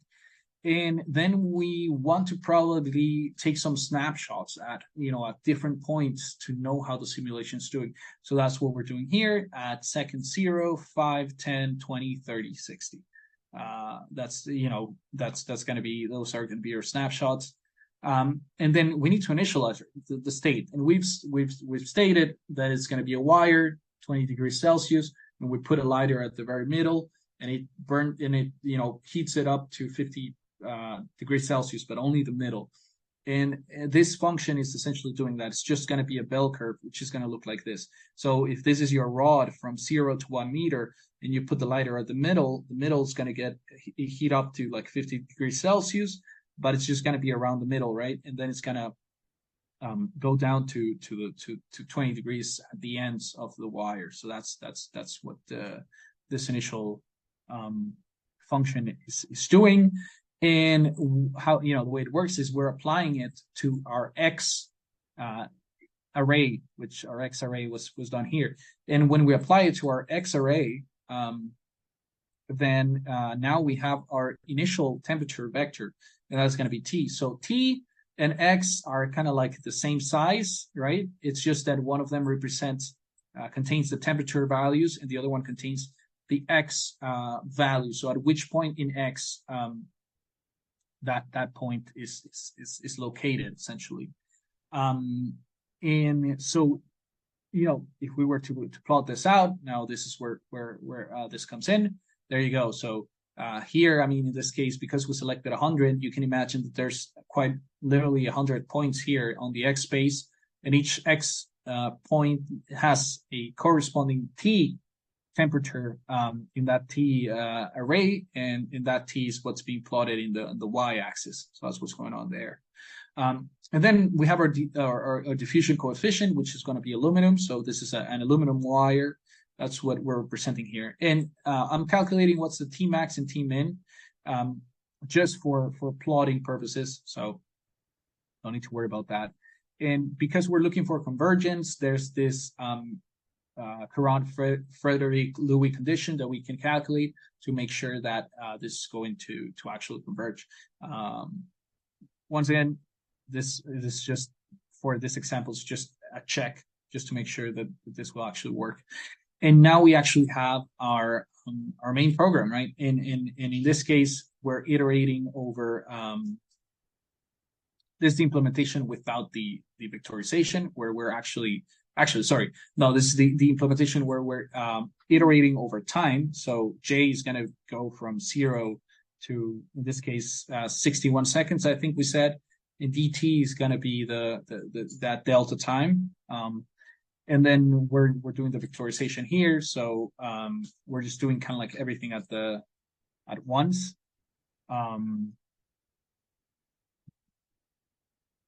And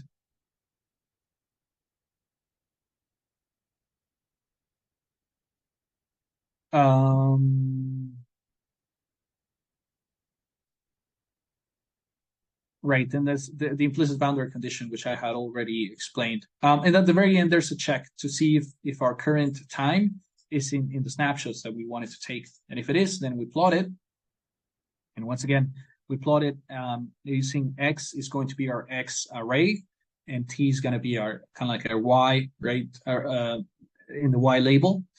Then we're adding we're defining the axis. So it's defining that it's in the X, it's starting at 0 and ending at L, and then in the Y it's starting at T. Whatever the minimal T is going to be, that's going to be the lower boundary of the chart, and whatever is the maximum temperature, it's going to be at the very top. And then we're adding some labels just to make it look pretty, and then we're saving the figure. This is everything just matplotlib, and then here we're clearing the figure. So once again, that's just plotting. This is really where the important stuff is happening, calculations. And then there's just a little bit more explanations here of what happens if you want to take this further. But for our purposes, like, this is pretty much everything we need. So what I'm going to do quickly here is just going to copy this code, and I will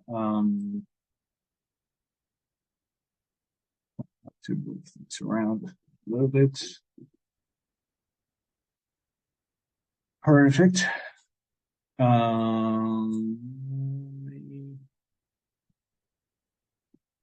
Close that one. I'm going to call this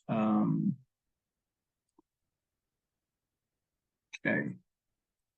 And let's rename this to 1D. Call it the serial 1D, and then .py. Perfect. So all of this looks good. Matplotlib is something that I'll have to add to our environment, so I'll be doing that in a second. Rest of the stuff is looking good, though. So what I'm going to do very quickly is go here. And now, because I'm actually going to be doing more work, I think now it's a good moment to get an allocation. So first, I'll deactivate my virtual environment. So this will be gone. And now what I'll do is I'll do salloc. I'll request 8 tasks.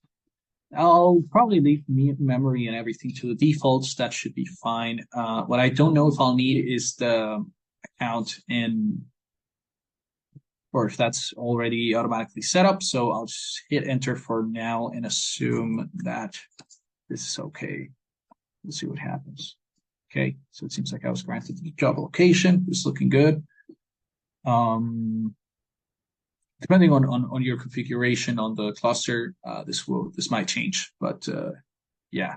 So now these are the messages associated with following modules. Okay. So it seems like our standard environment that was loaded here, so first thing to notice, we're not in the login node anymore. We're in CC 034. And if I do module list,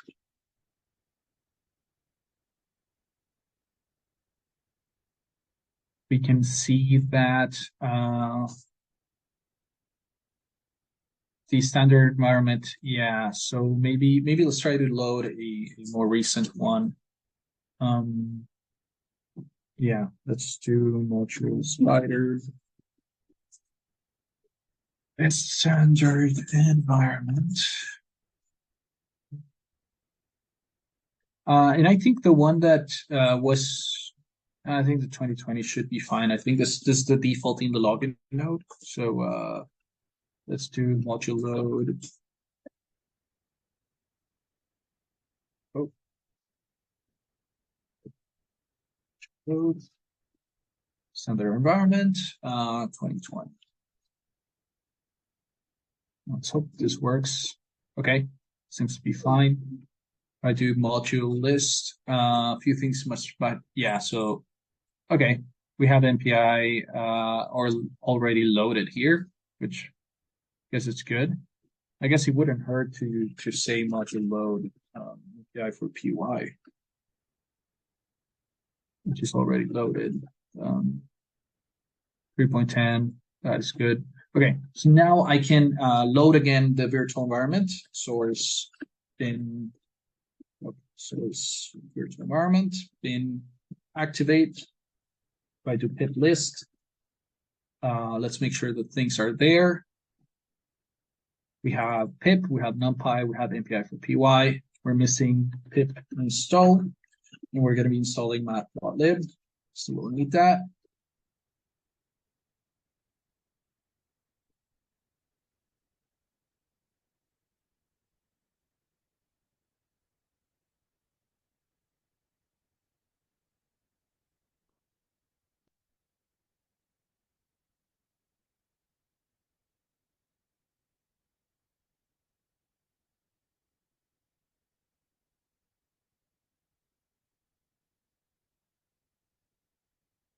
All right, things are looking good. Let's just check again. A few extra things had to be installed, but the important stuff is we have MPI for py, matplotlib, and numpy, and that's really all the dependencies that we're going to be using. So now let's run the serial 1D diffusion equation. So for that, I just use Python, and then serial because we're not running anything parallel. Well, let's give this a second to run, and let's see how it goes. All right, so it ran, and I think it should have saved the images here. There we go. I'll expand this. So this is happening at second 0. So how it all started, and this should hopefully not surprise us that it's what we expected, right? We have a rod at the very middle, it's 50 degrees Celsius. This is our initial state. So then we go to the second number 5. You can see immediately from here to here that the in 5 seconds the temperature has already dropped. It has spread out a bit more than As I said at the beginning, it's going to drop down. It's going to drop very quickly, but then it's going to slow down a bit more. So then at the second 10, you can see that it, started 50, 45. Then we're like at 42 maybe. And then you're going to see how at this point, from 10 seconds to 20 seconds, things slow down a bit more. And we are now at like, I don't know, 37, 38. And you can see how wide it is now and how the temperature has increased in other places while it has lowered at that hot spot.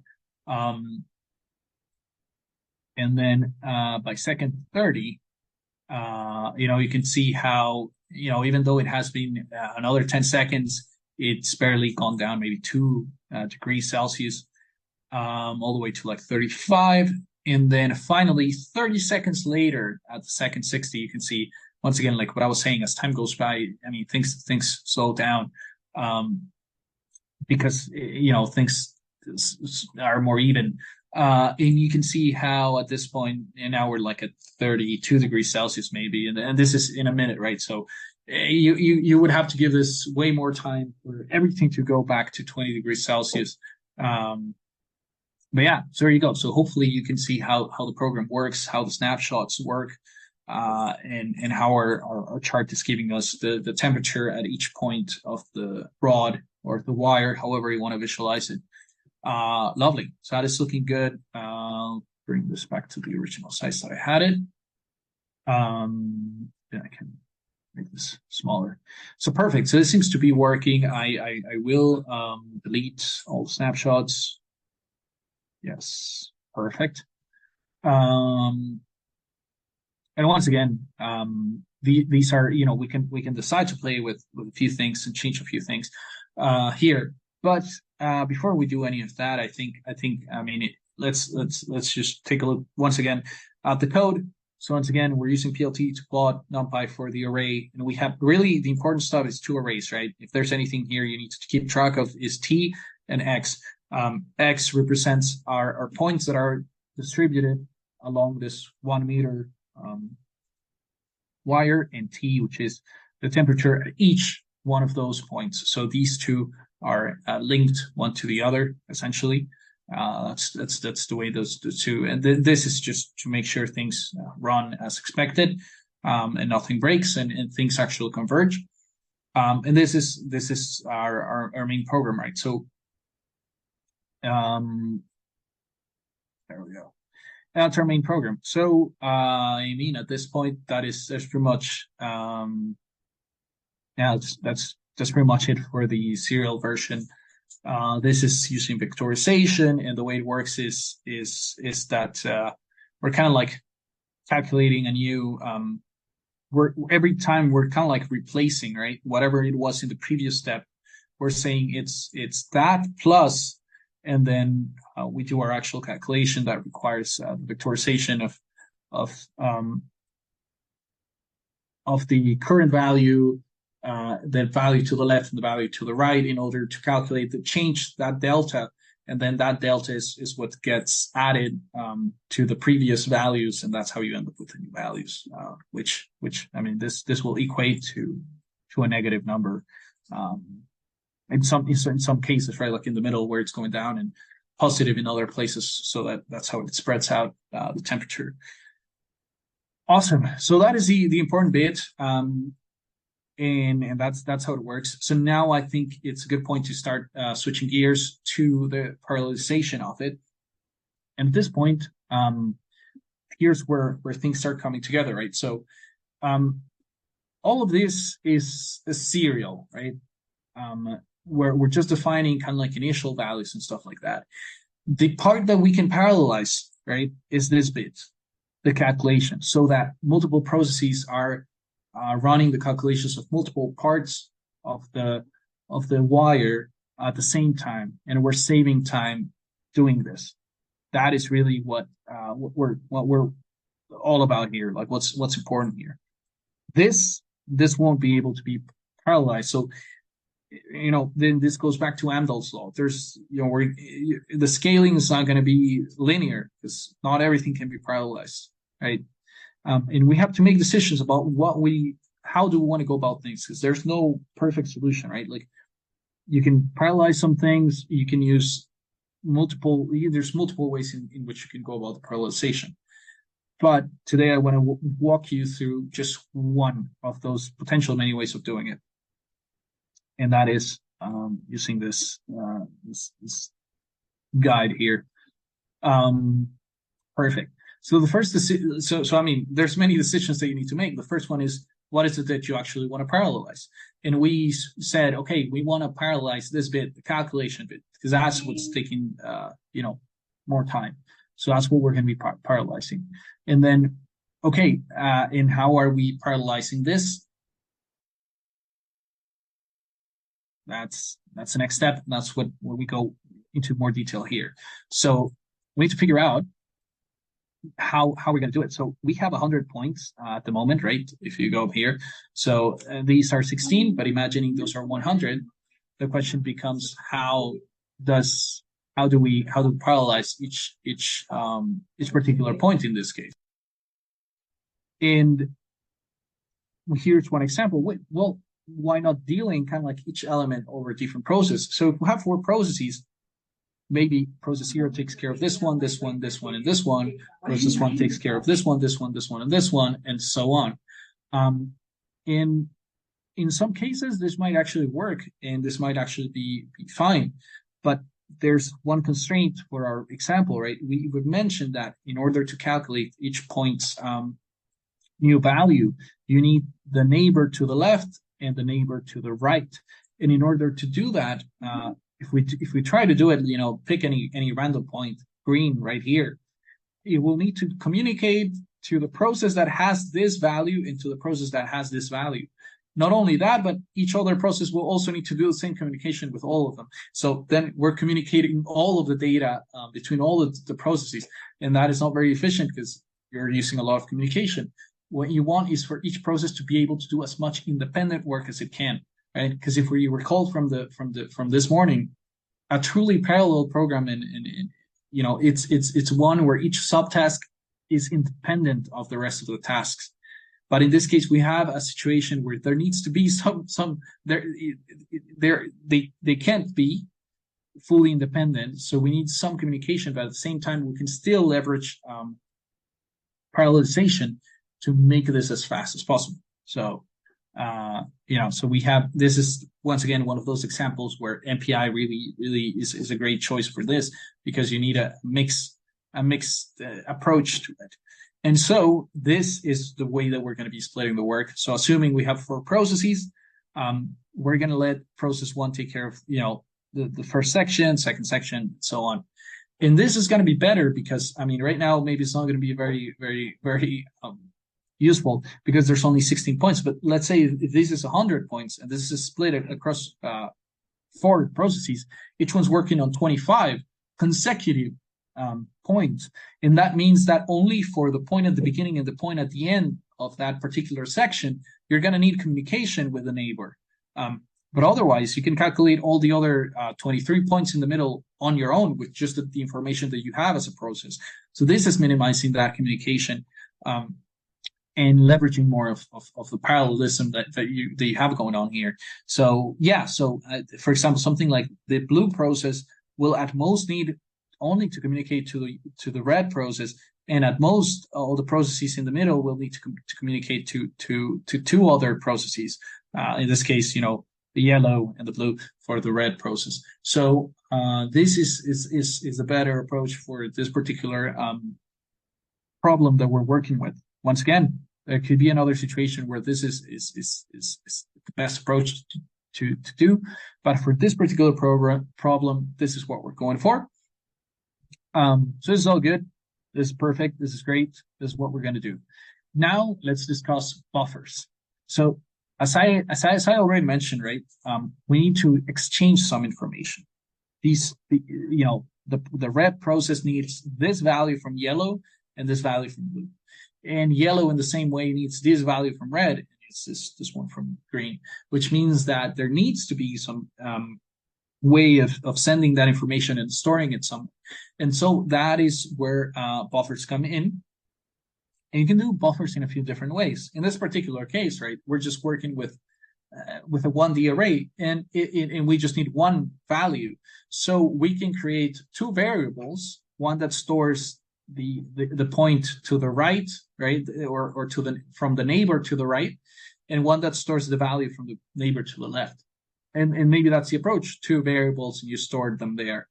But there's another approach, and in that other approach, for example, instead of defining partial arrays of size 4, maybe they are of size 6.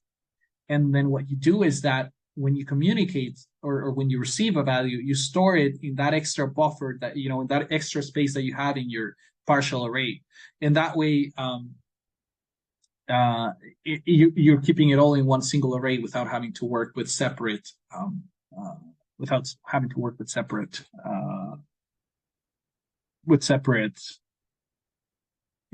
variables or anything like that. And that can be very useful, especially if you're using vectorization. So something that I wanted to bring up. That I wanted to bring up. And I would recommend actually this way, because it scales better for other situations, right? Like when you go up to 2D or stuff like that, it can be a bit tricky to work with extra variables and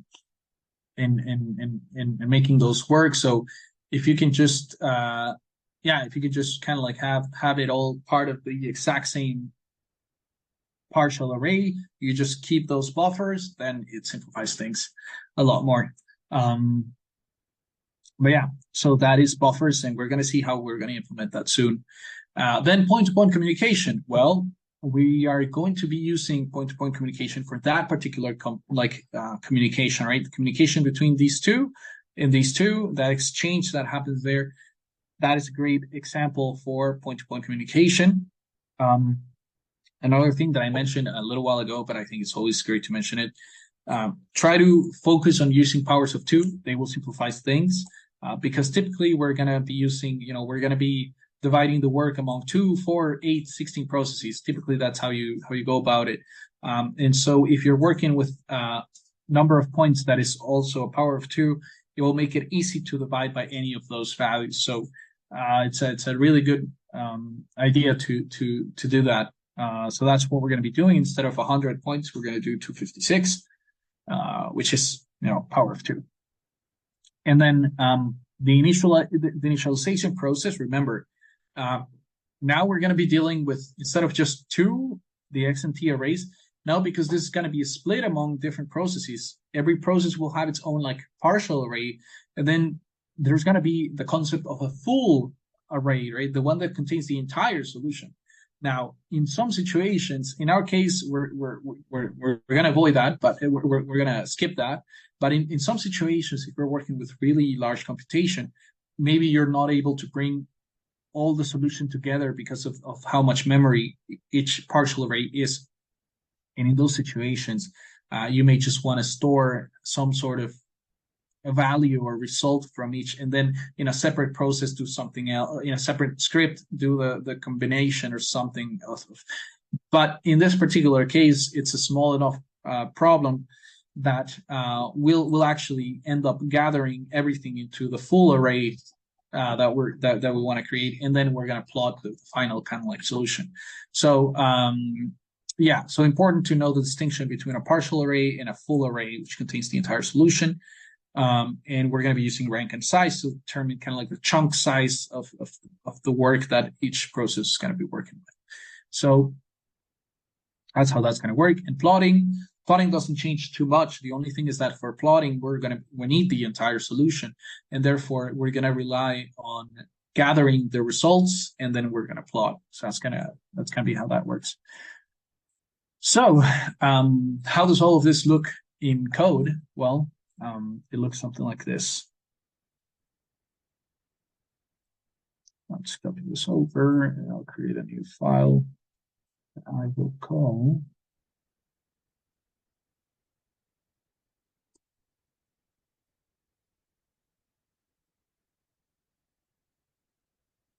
parallel 1D. So it's going to get let's go py. Oops.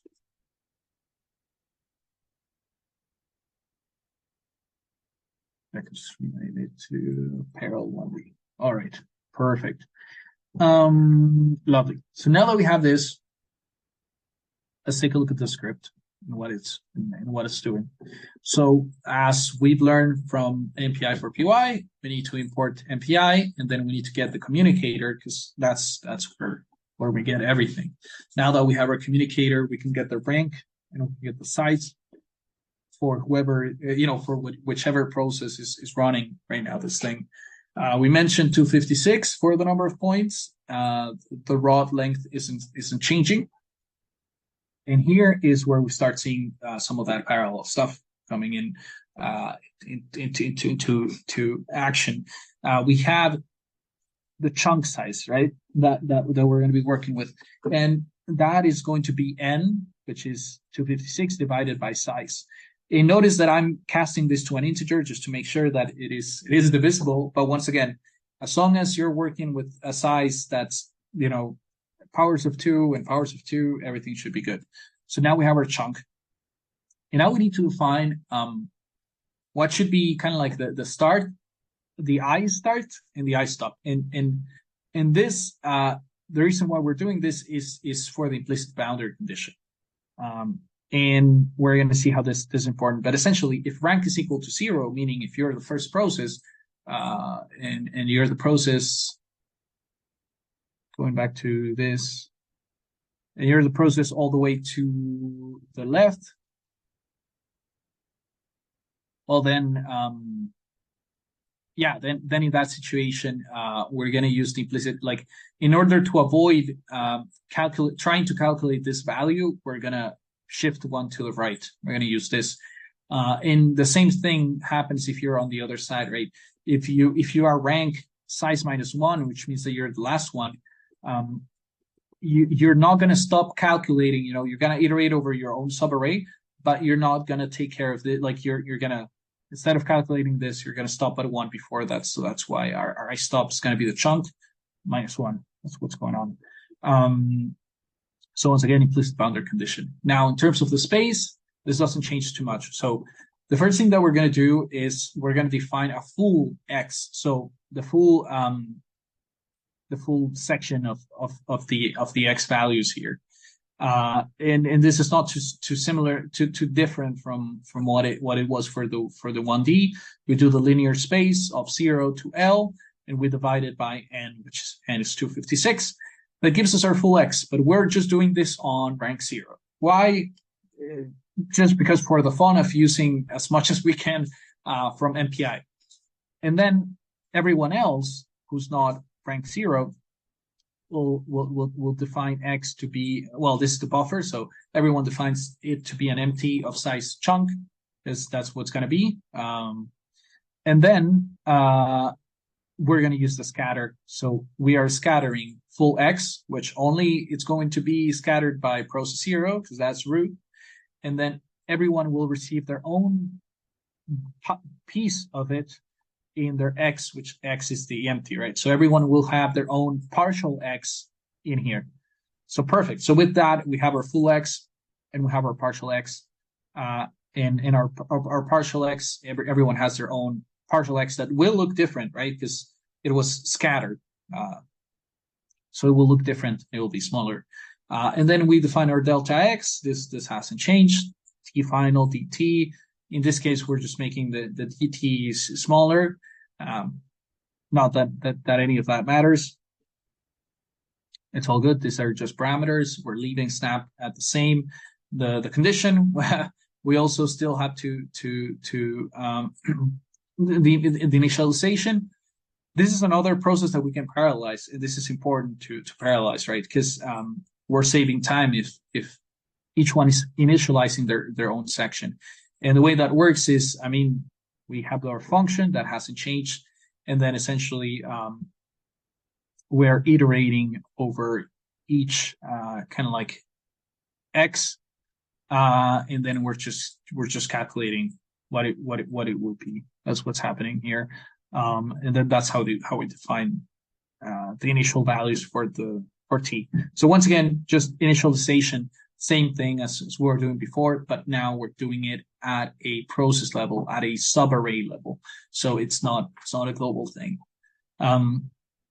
Coefficient, we're going to be using the same one. And our DT, it's just going to be this is going to be, and we're going to see how this comes in, but this is essentially this is, I guess, one of the things that has that will certainly change here, because now we're going to be working with this DT as our kind of like our vector of the temperature changes, and we're going to see how we're going to use that. It's going to be of size chunk, because once again, this is all partial stuff. Then our condition hasn't changed; that remains the same. So that is all the same. And then our loop hasn't changed. We're just iterating over time. But here is where things start to change. So before we do any calculations, right, we need the information that our neighbor process has. And that means that we need to communicate. And that means in this particular case, as we had described, point-to-point communication, the best way to go about it. So that is going to be the first step. And this might be a bit hard to understand, but essentially what we're saying is, hey, if you are not rank 0, so as long as you're not this process right here, you'll have a neighbor to the left, right? Process 0 doesn't, but the rest of the processes do. So you probably want to be sending your information to them and getting something back from them, as long as you're not process 0. And that's what's going on. So the first thing we do is and you can see it's blocking communication, but it will work because there's going to be one of them that won't be able to.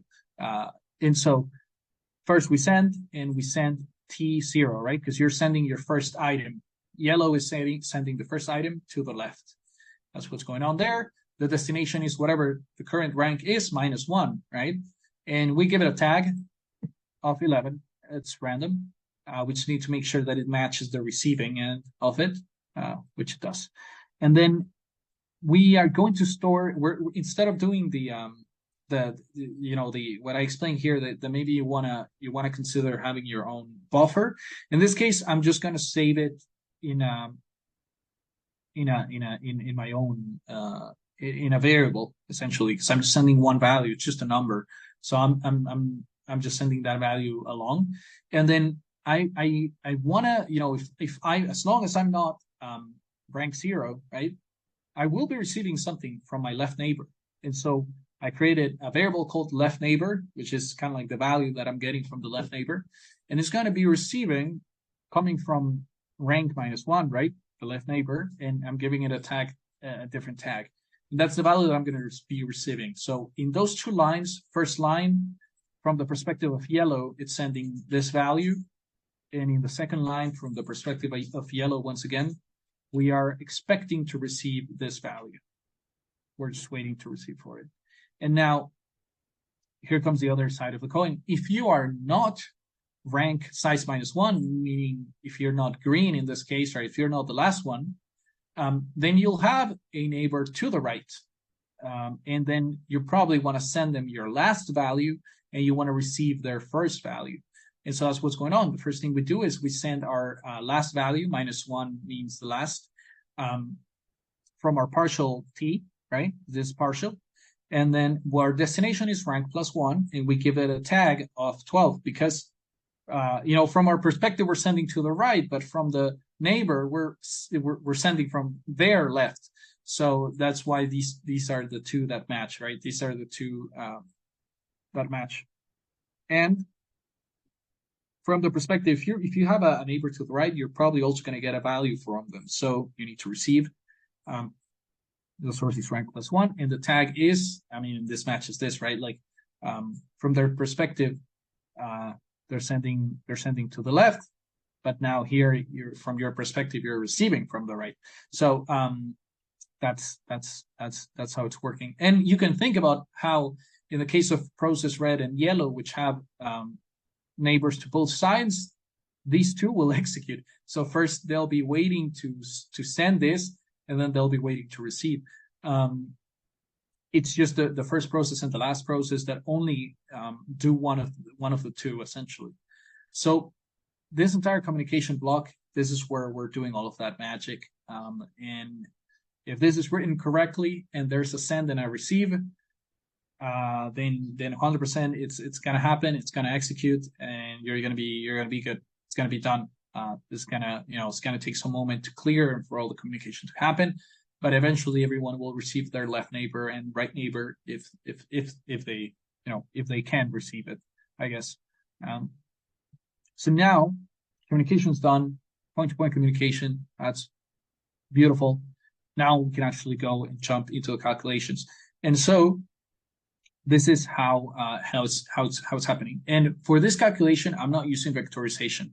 The reason why I'm not using vectorization here is just to be very explicit. So I showed you how in the serial 1D you can use vectorization, and very fancy, and it's going to be faster. But if you really want to visualize that process of, I'm calculating this number and I need the neighbor to the left, the neighbor to the right, the best way, to visualize it is through this. So that's why I'm doing it like that. So that's where the I start and I stop comes in once again. Remember, if you are the first item, you're not going to be doing that for this guy. You're going to start here. So that is why the I start was 0 plus 1 or 1, I guess.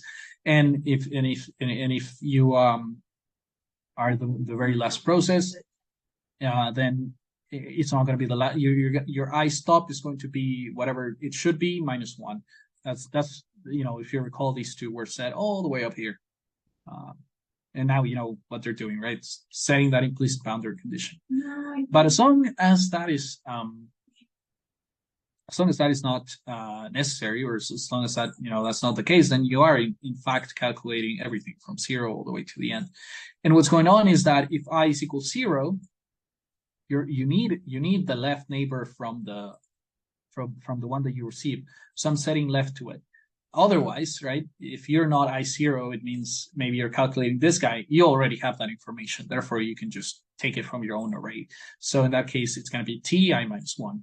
And the same happens to the right. If it's the very last item, then use the right neighbor, the number that you received from it. Otherwise, you already have access to it. So use the element to the right that is within your own partial array. And now, we finally have our left, we have our right, regardless of what it is. Now we can do the actual function, right? So we multiply our constant, and we multiply it by left minus 2 times the current item that we're trying to calculate its new value for, plus the right, whatever the right value is. And then we just, that is now kind of like our that is our we're building our DT one element at a time, right? And now we have this is once again partial.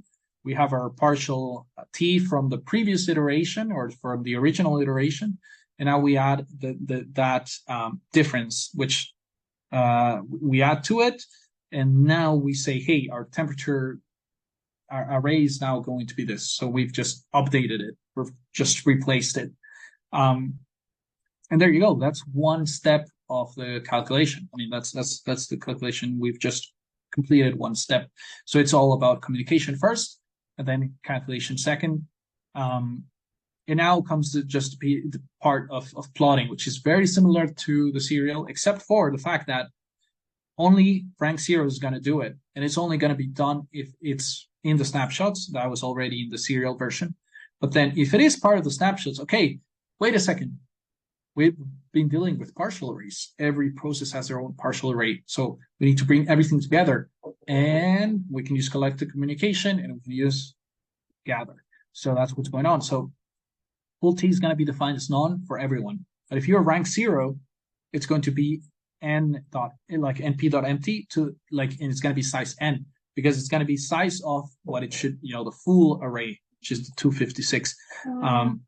And now everyone can do com.gather, and com.gather, everyone's going to be sending their T, which is their partial arrays, and full T is going to be where it's going to be received, which is only going to be received by process 0.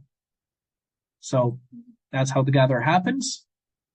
And now that we've gathered stuff, Finally, rank 0, because it's the only one that really has the full solution, it is the one that is going to plot it. And for that, we're going to use the full X and the full T, which we just got there. And this, we define it all the way up when we did this. And then axis, just to make it look pretty, rod length, temperature, just to make it look pretty. And then we use our snapshot. So with that, that is essentially how you parallelize it. So yeah, there's a few extra steps, and maybe it can be a bit confusing, this whole thing about the communication and then that. But once again, it's just an example. Not expected to know this immediately, or you know, it's a lot.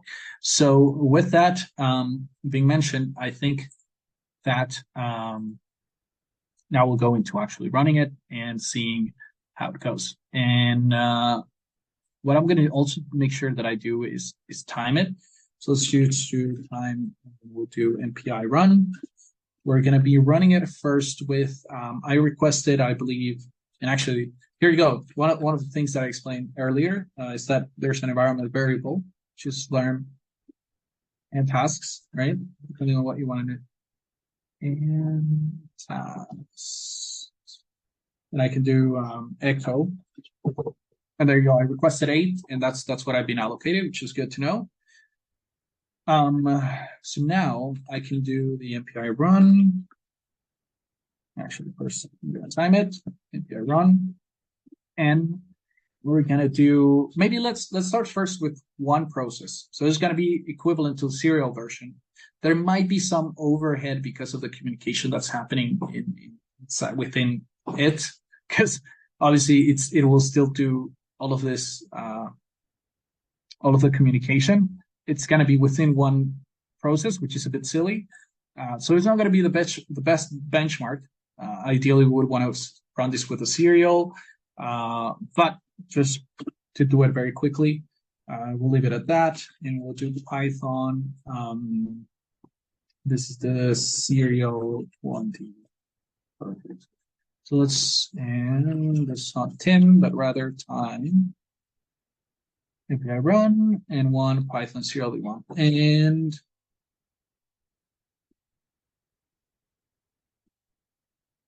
all right, so just running in 4.8 seconds. That was actually pretty quick. And that's not great because it means that once we start going parallel, we'll probably, you know, things will very quickly go out of the linear scaling. So let's try 2. And I think that immediately we'll see how. Yeah. Okay. So this actually was good scaling. I mean, we would need to run this multiple times, but 4.8, and then you have 2.2, which would be 4.4, which is half. But probably once we go to 4, at this point, things are gonna be linear. Yeah, immediately you can see that it actually was. It was actually slower. So, yeah, so there you go. So maybe let's try to increase a few things here. So this is close this. And sorry, it seems like we're actually running the serial. That's not good. Let's go back to parallels. Parallels, okay, now it's going to be running very slow because we're actually not using vectorization. Yeah. Oh, okay. That wasn't too bad. I thought it was actually going to be way slower because of that, but that's not too bad. So let's go to 2 and okay, 3.7. Yeah, that wasn't great scaling. And then if we go forward, it's going to be even. Yeah, 3.6. So even barely improving. So there you go. But I think one thing that we could do here is I don't know, maybe 2 to the power of something like 7. How big is that? Yeah, no, we'll need a few more. Maybe actually let's just go to the 1024. 1024 should be good. So let's increase the number of points here to 1024. Let's save that. Let's run this again. First with one single process. Let's see how long it takes. Whoa.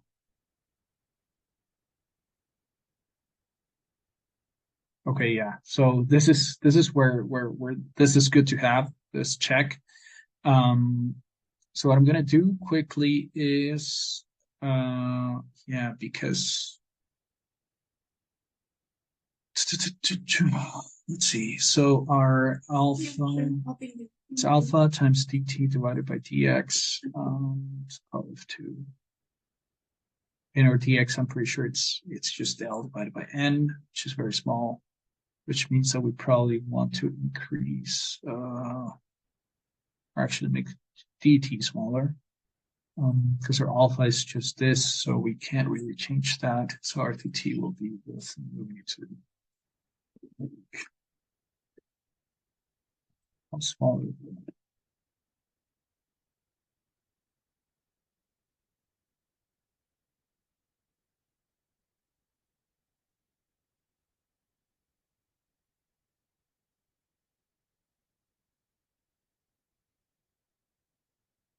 Also, something while this is running, is that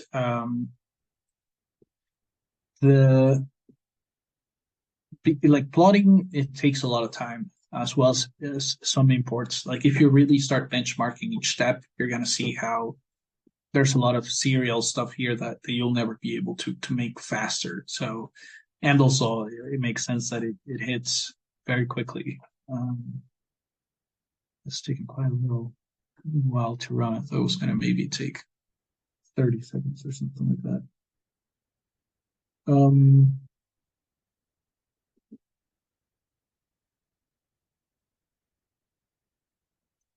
I'll give it a few extra seconds and we'll see if it actually does end up executing. Or maybe I might have gone too hard on the delta. And I can try to bring it back.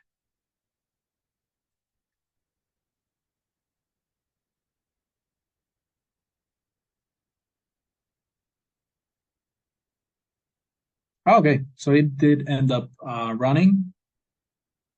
And it ended up taking 1 minute and 15 seconds. All right, this is actually a good starting time, because I think now that leaves us a better benchmark for when we go up to 2.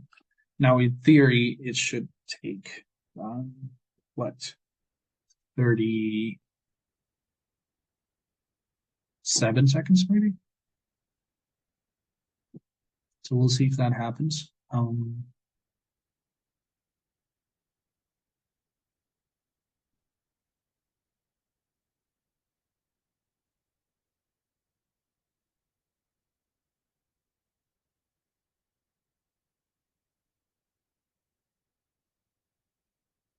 Going back to this, I find it very odd that when I gave it to processes, in one of them it was like 4.8 and the other one was 2.2. That was really interesting,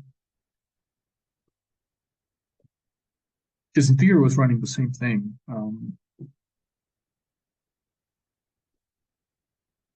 Okay, there we go. So 41. So we go back to this 41.78 divided by, I mean, that would have been 75 seconds, 0.49. Whoops. Actually, it's the other way around. 75.49, 75.49. Can only, okay. Actually, 75.49. Divided by 41.78. So our expected 75. Our expected speed up here is of 2, right? Because we kind of like, we're using 2 cores, but you can see that it's 1.8. It's not awful, to be honest. I'm quite surprised, but obviously there's already some loss here, and obviously there's Amdahl's saw, and then some overhead from MPI communication, et cetera, et cetera. So that's already kicking in. Let's take it an extra step, and let's see what happens when we go up to 4 in theory, this should go down to, I don't know, 16 seconds, 17 seconds, something like that. See what happens this time. Um,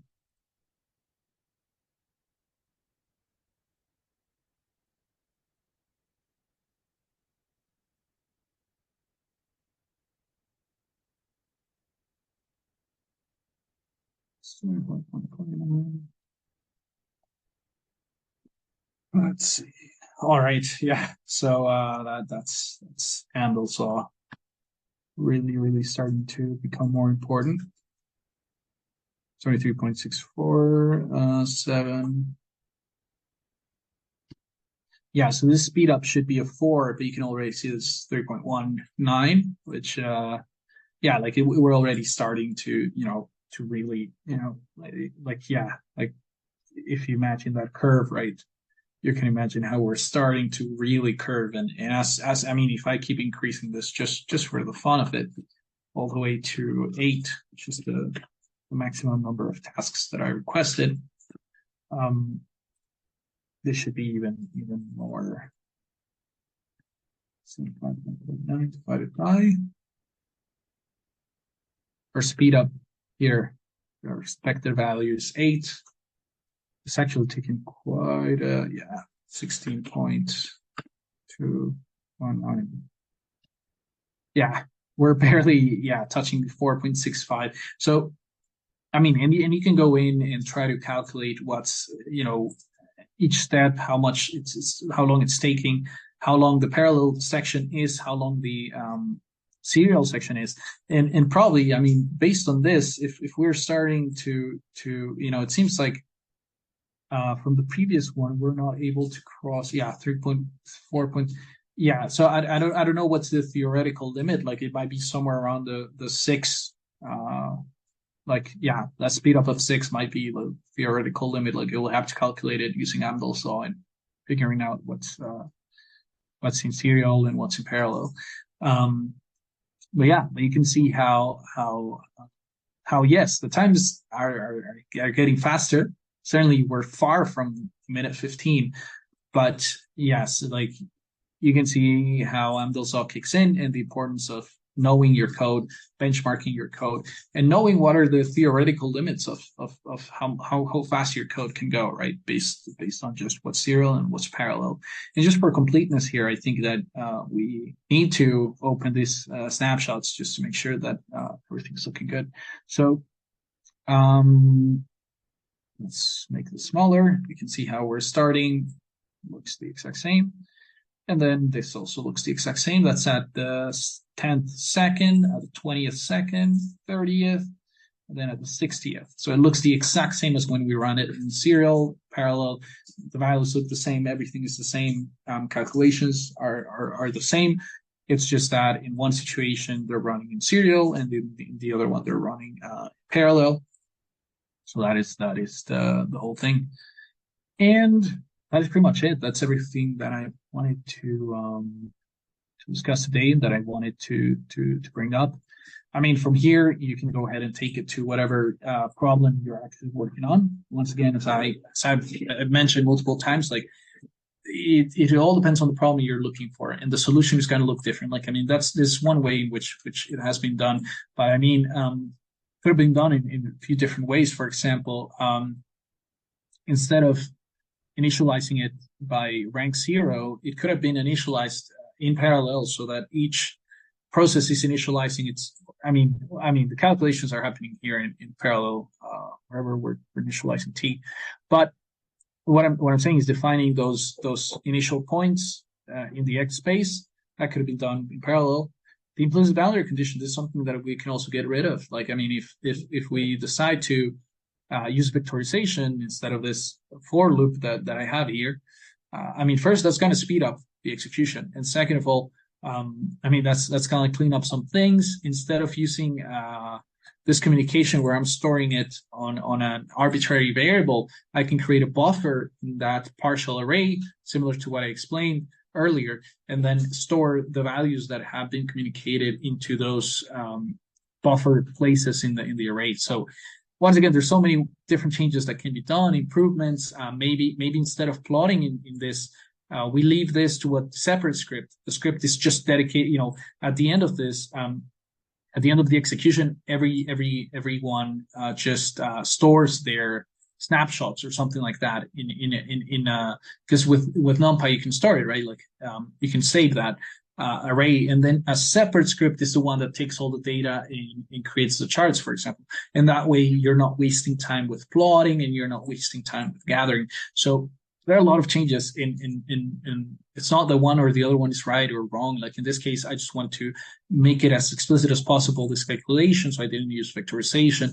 I wanted to plot it in the same script so I didn't have to run another one. And I wanted to showcase the use of gather, the use of scatter. That's why these are here. But there are so many changes and so many different things that could have been done. We could have gone ahead and calculated what's the serial portion, what's the parallel portion, see if there were any efficiencies elsewhere. But once again, that's why this it's an art and a science. It has both. And you need to run this multiple times to figure out what's actually speed up and what's actually, there's so much here to explore, right? And to come up with.